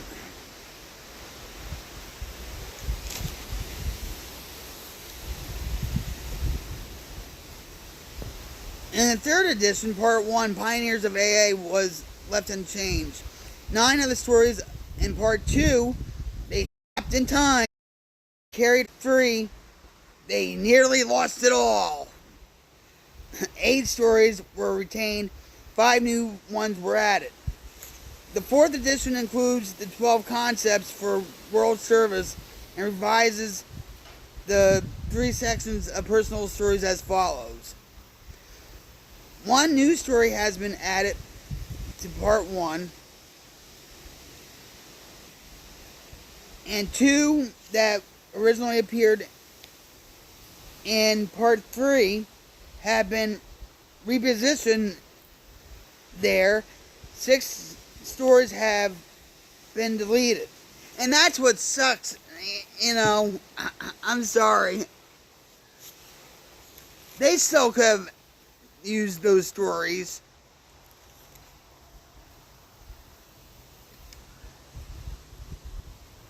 And I think a lot of, old timers of AA were like, nah, they changed the big book. We alcoholics and addicts don't like change very well. So, I know I don't, at times. I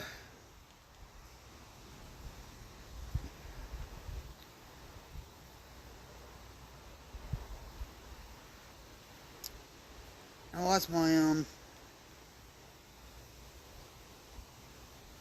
Alright, yeah. So,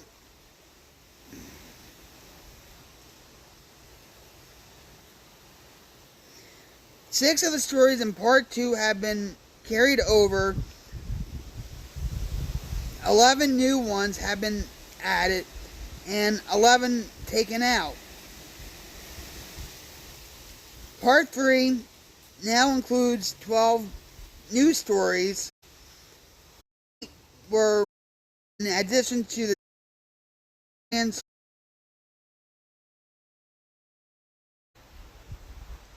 all changes made over the years in the big book. AA members' fond nickname for this volume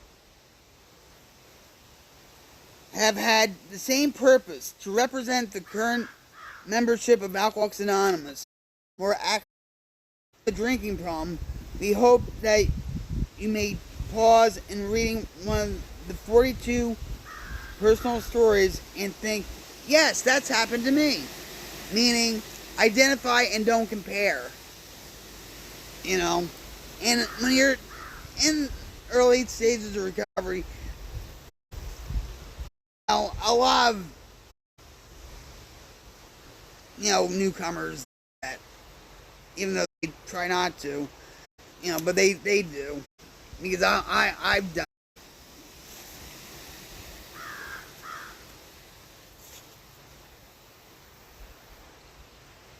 So I'm gonna say it again.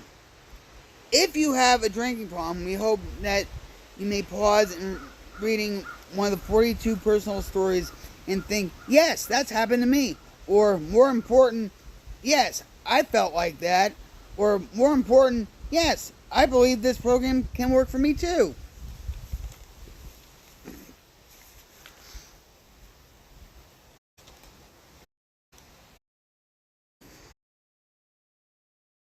First try. It's a given. You know. Like I said, I was a chronic relapser. So, um,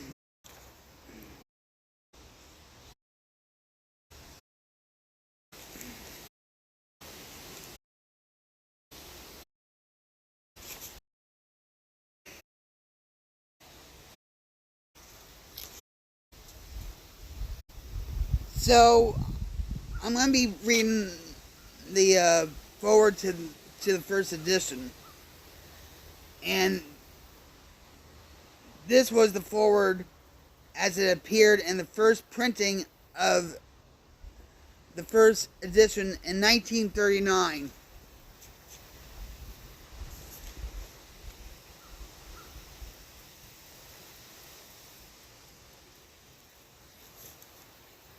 We of Alcoholics Anonymous are more than 100 men and women who have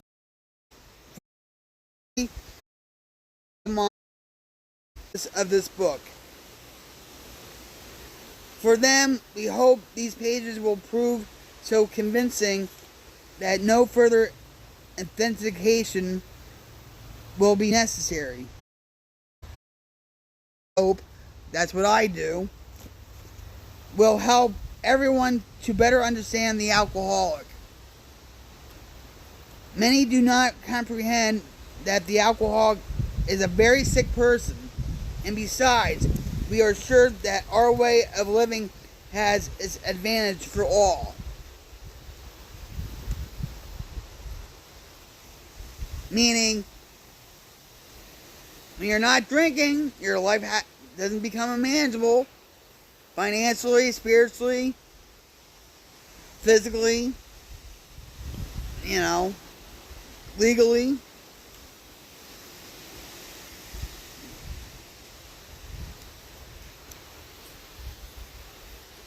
And also, like, people that have loved ones that are alcoholics.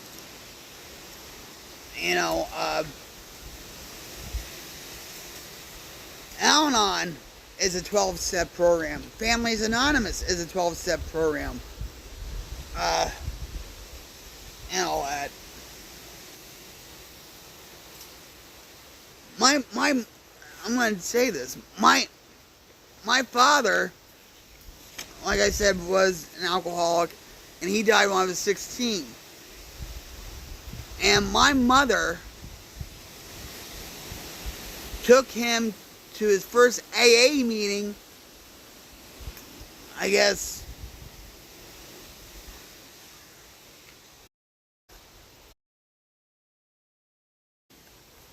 back then.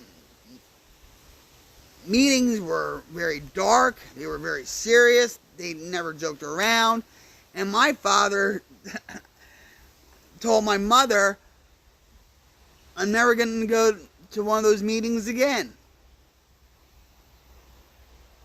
because they were so depressing. And that's, now if you go to meetings and stuff, they joke, they laugh, they,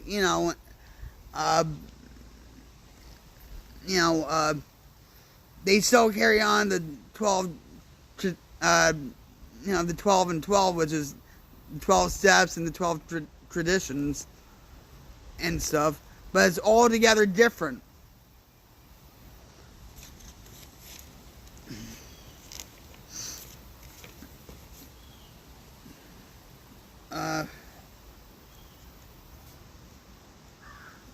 So my mother went to meeting, like that meeting with my father, and then she had to deal with me and to go to meetings with me. But but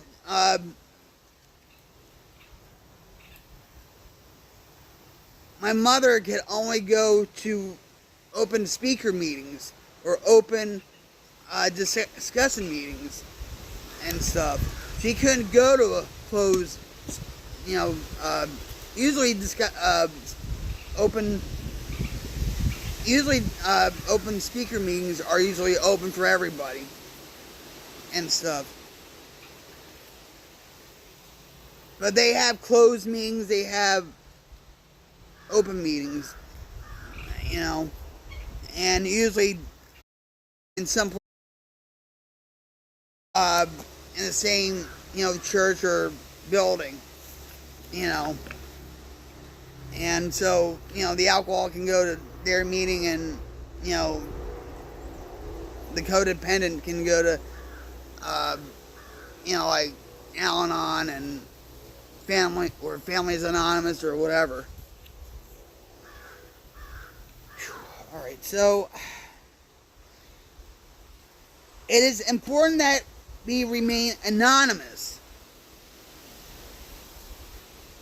Now, remember, this was written in 1939. There's no internet back then. You were an alcoholic, even if you were in recovery, and that's why, usually when you go to a meeting, they'll just say their first name and that's it. If you go to a meeting on the internet, it's usually like, your screen name or your name, but not, your full name and all that.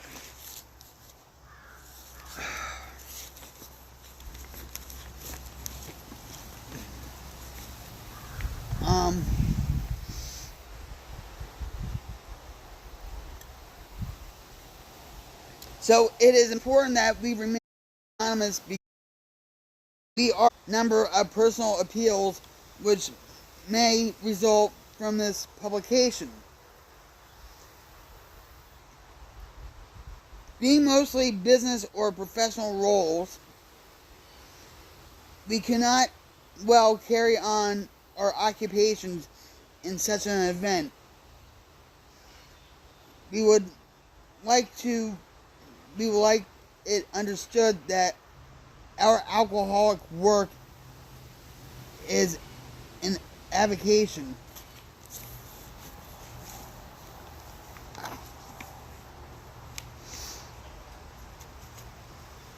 When writing or speaking publicly about alcoholism, we urge each of our fellowship to omit his personal name, designating himself instead as a member of Alcoholics Anonymous.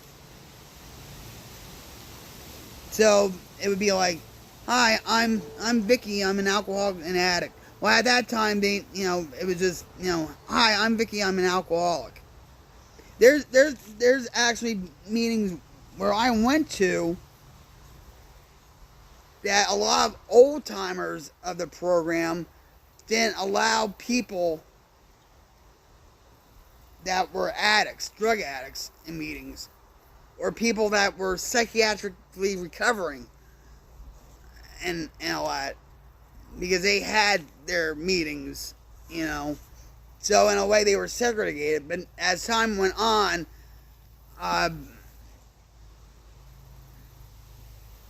there are meetings that just say, well, as long as you can identify yourself as an alcoholic first and then addict second, they will let you pass. They will allow you to stay there.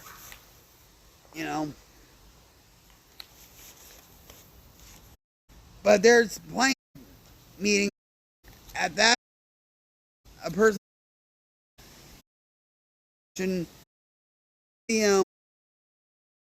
or for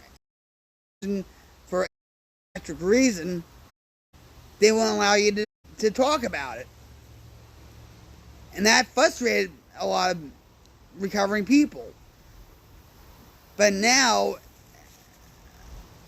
as time went on, they have like dual recovery, dual diagnosis, and all that. Or they used to have double trouble meetings. But now, a lot more meetings are more welcoming to people with psychiatric illnesses that are taking psychiatric medication. But that was really frowned upon way back when I first started. And,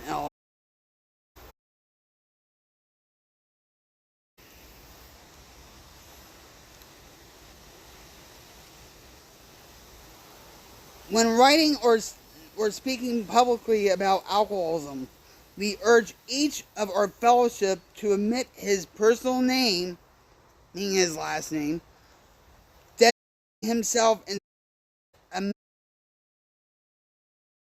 quest for otherwise we shall be greatly handicapped.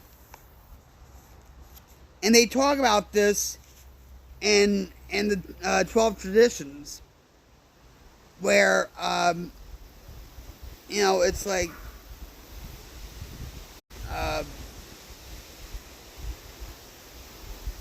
at the level of press, radio, and films, we shall remain anonymous.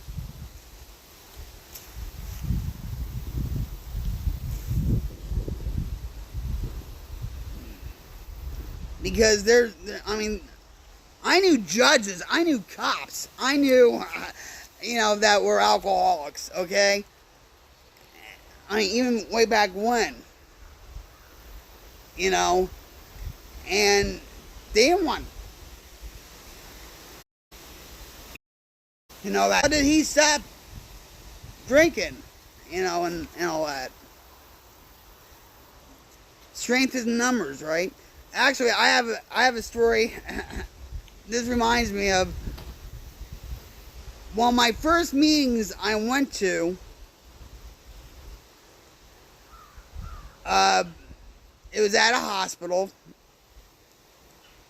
and it was in the next town over from where I used to live in Denville, New Jersey. And it was at St. Clair's Hospital, at the old Riverside Hospital. And so it was a speaker meeting, and I think it was on a Monday night. I'm not, maybe Wednesday night? I don't know. So my mom and I went there, and guess who I ran into? My old baseball coach. And boy, was I embarrassed. and he's like, I thought you were going to come along later. Doing my thing with the drugs and alcohol and all that. And it wasn't just one, two. And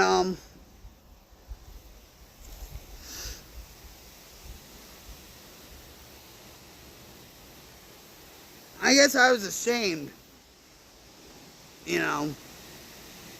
but they welcomed me with open arms, and one of the baseball coaches, Mr. Cook,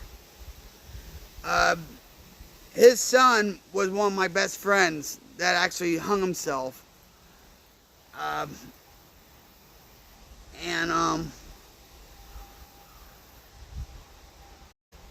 That was the first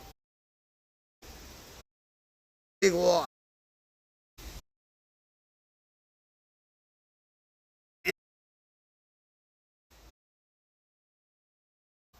Was a, and everything else, and but I didn't know this at the time. When I was at my friend's funeral or wake, I could still see Mr. Cooks just. I swear he was drunk.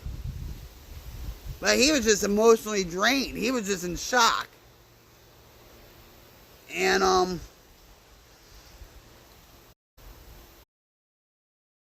way. I was like, really? And I could still see the way his face looked after I visited, Richard. And I saw, Mrs. Cook and Mr. Cook. And I could still see him like that. How devastated and shocked and all that.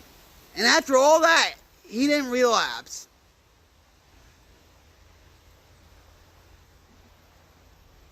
You'd think after a horrible incident like that, a person would relapse.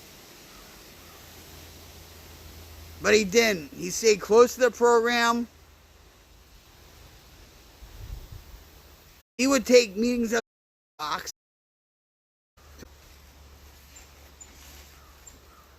And he was like a father to me. I remember I would be living up in Newton, New Jersey and stuff, still doing my thing, and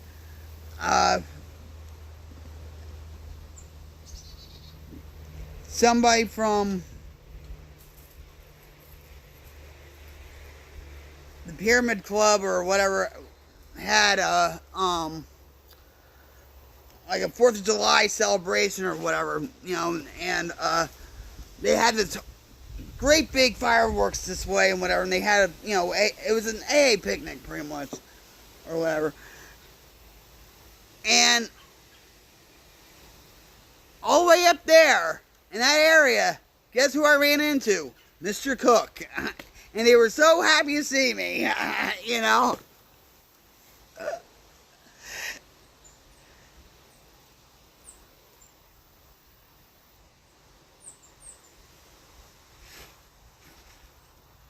And the last time I saw Mr. Cook was back in 2004. And I thought I had Mr. Cook's, what I written on the funeral home page.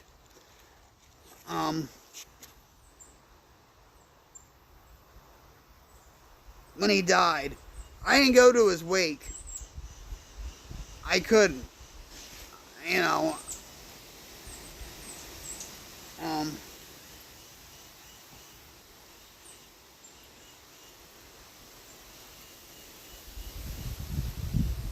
But the last time I saw him, he wasn't doing well. He's like, is this going to be the last time with you with the rehab? And I'm like, with detox rehab. And I'm like, yeah.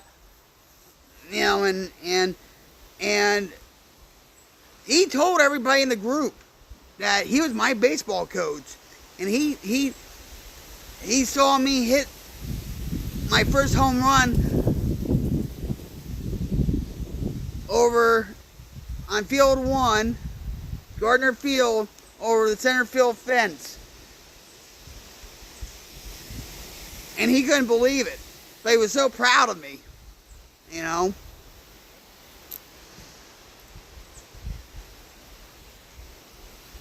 So after the group, I had to go up to the nurse's station for something. I forget. We hugged each other, and he really didn't look good. And I asked one of the nurses, I said, what's wrong with him? But he has cancer, colon cancer. And I was like, oh no. And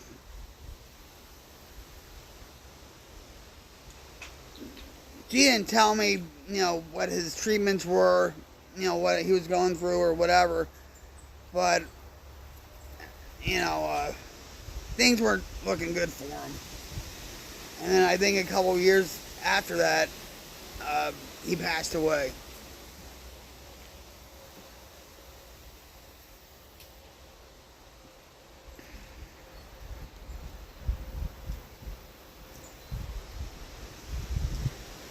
But,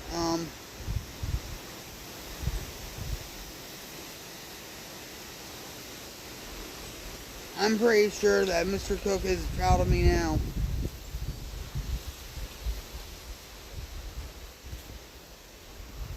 And all that. And also, crap, you know, my mom went to Tough Love meetings, and guess who was there at the Tough Love meetings? Mrs. Cook.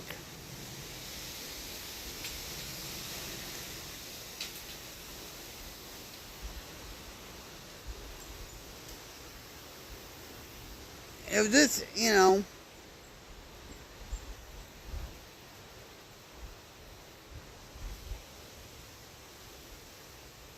so,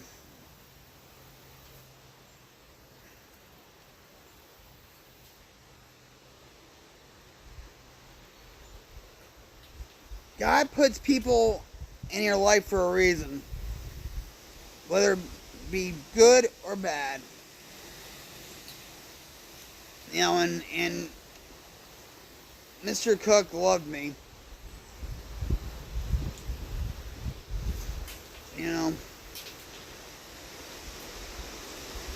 I think if I had my photo albums from when I was growing up, I don't have any of my photo albums from when I was, that's another story in itself, but I think if I saw my baseball pictures and saw Mr. Cook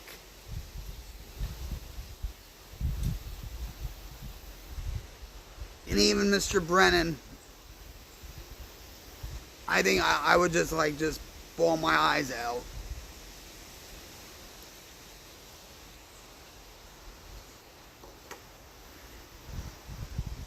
Because baseball,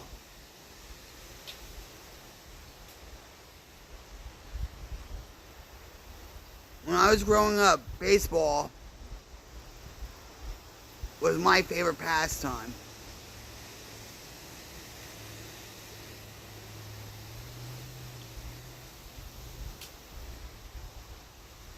And nowadays, I don't even watch baseball. I couldn't tell you who plays first on the Yankees now or anything. You know? And that's something, I think, because I was so hurt by baseball that I let go.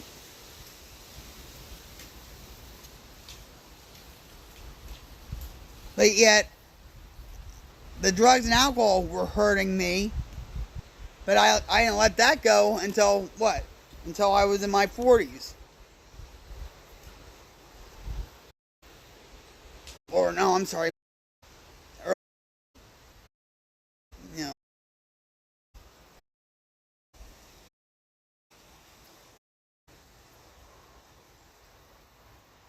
Anyway, I'm sorry for going on a tangent there.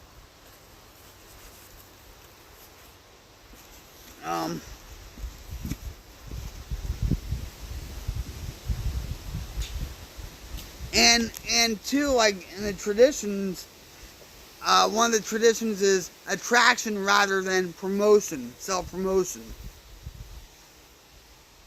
You know, like word of mouth and saying, "Oh, come to this AA meeting over here." Oh, they have meetings. Oh, excuse me.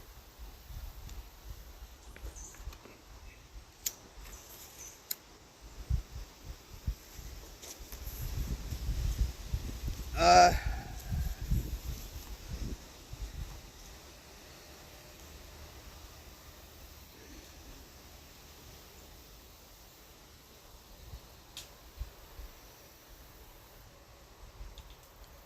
we are not an organization in the conventional sense of the word. There are no fees nor dues whatsoever. The only requirement for membership is a desire to stop drinking.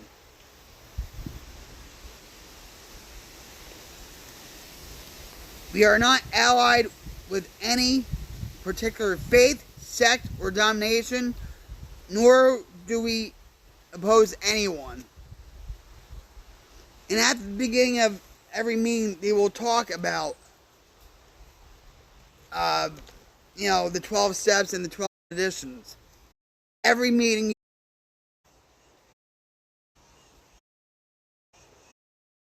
talk about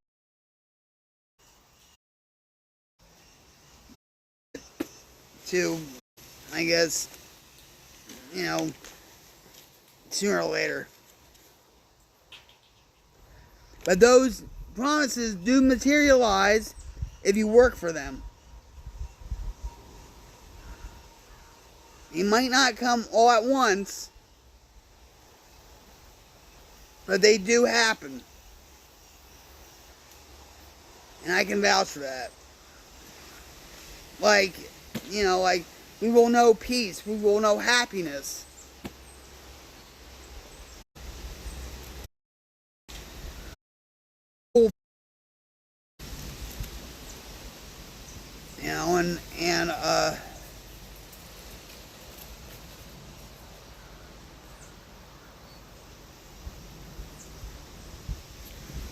Anyway.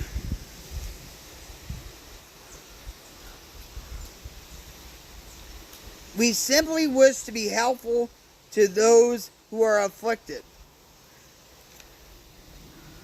We shall be interested to hear from those who are getting results from this book, particularly from those who have commenced work with other alcoholics. We should like to be helpful to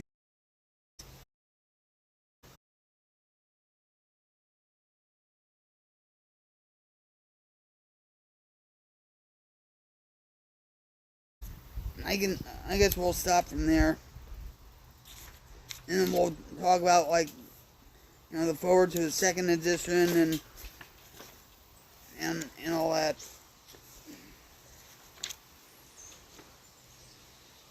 So this fourth edition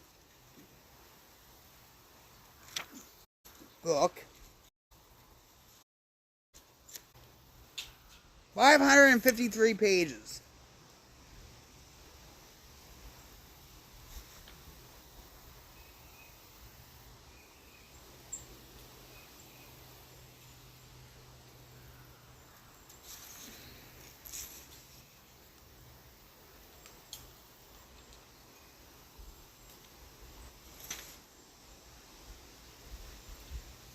And they have other reading material too that's really free for the taking at every AA meeting. They'll have the 44 questions, AA tradition, how it developed. Members of the clergy ask about AA. Is AA for me?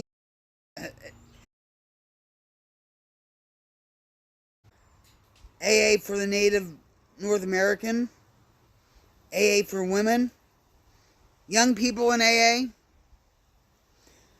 AA in the armed service, a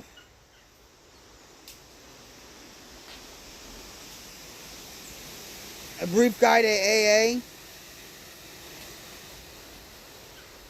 It happened to Alice. It happened to Joe.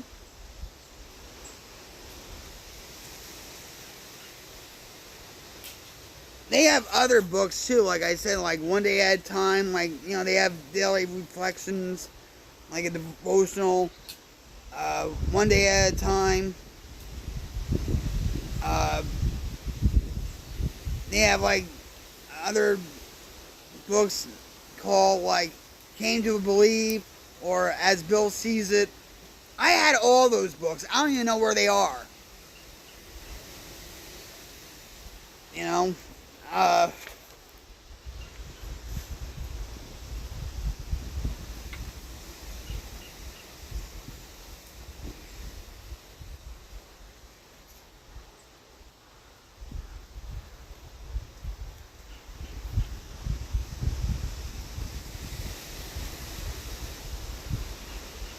There's a pamphlet. It sure beats hell. We went to church. We went to AA meetings, NA meetings. You know, it was extra time out of the cell.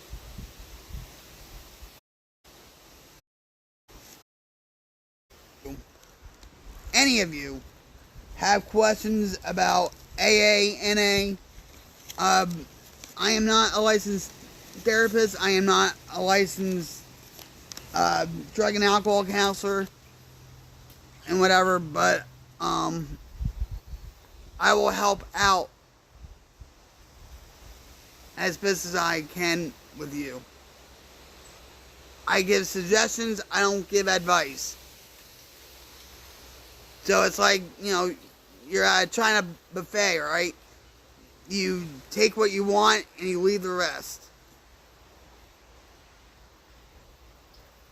And I'm very knowledgeable about the program and rehabs, detoxes, what, you know, and all that.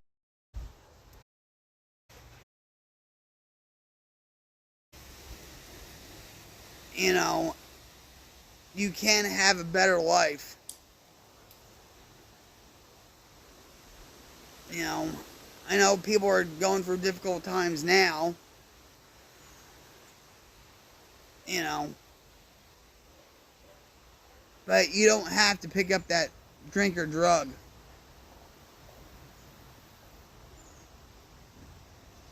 Because eventually you're going to die from it.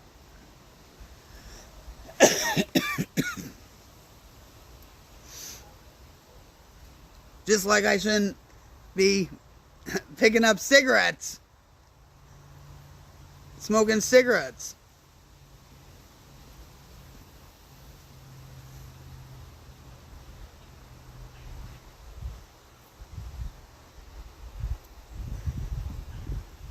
So,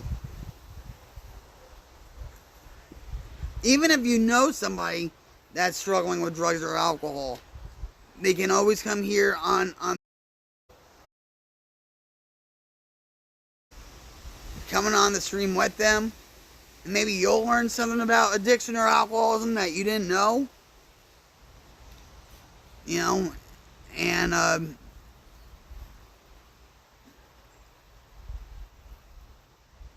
it's good to educate yourself about the disease of alcoholism, addiction, mental illness, about anything. Knowledge is power, right?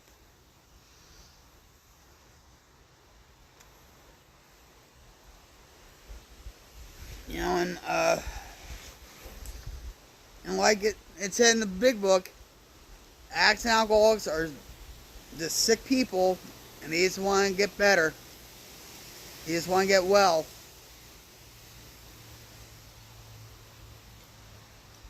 And alcoholism and addiction and mental illness affects all walks of life, all religions, all nationalities. It does not discriminate.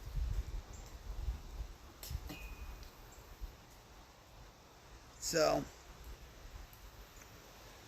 with that, guys,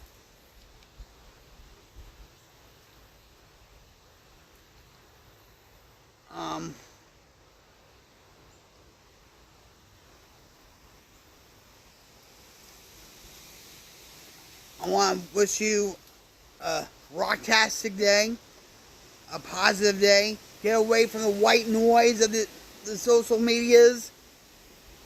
You know, put down the cell phone. As I talk on the cell phone.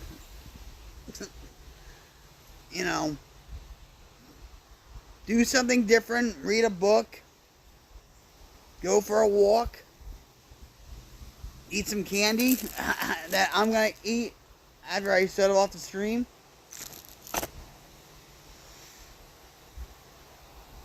Call somebody up. Talk with them.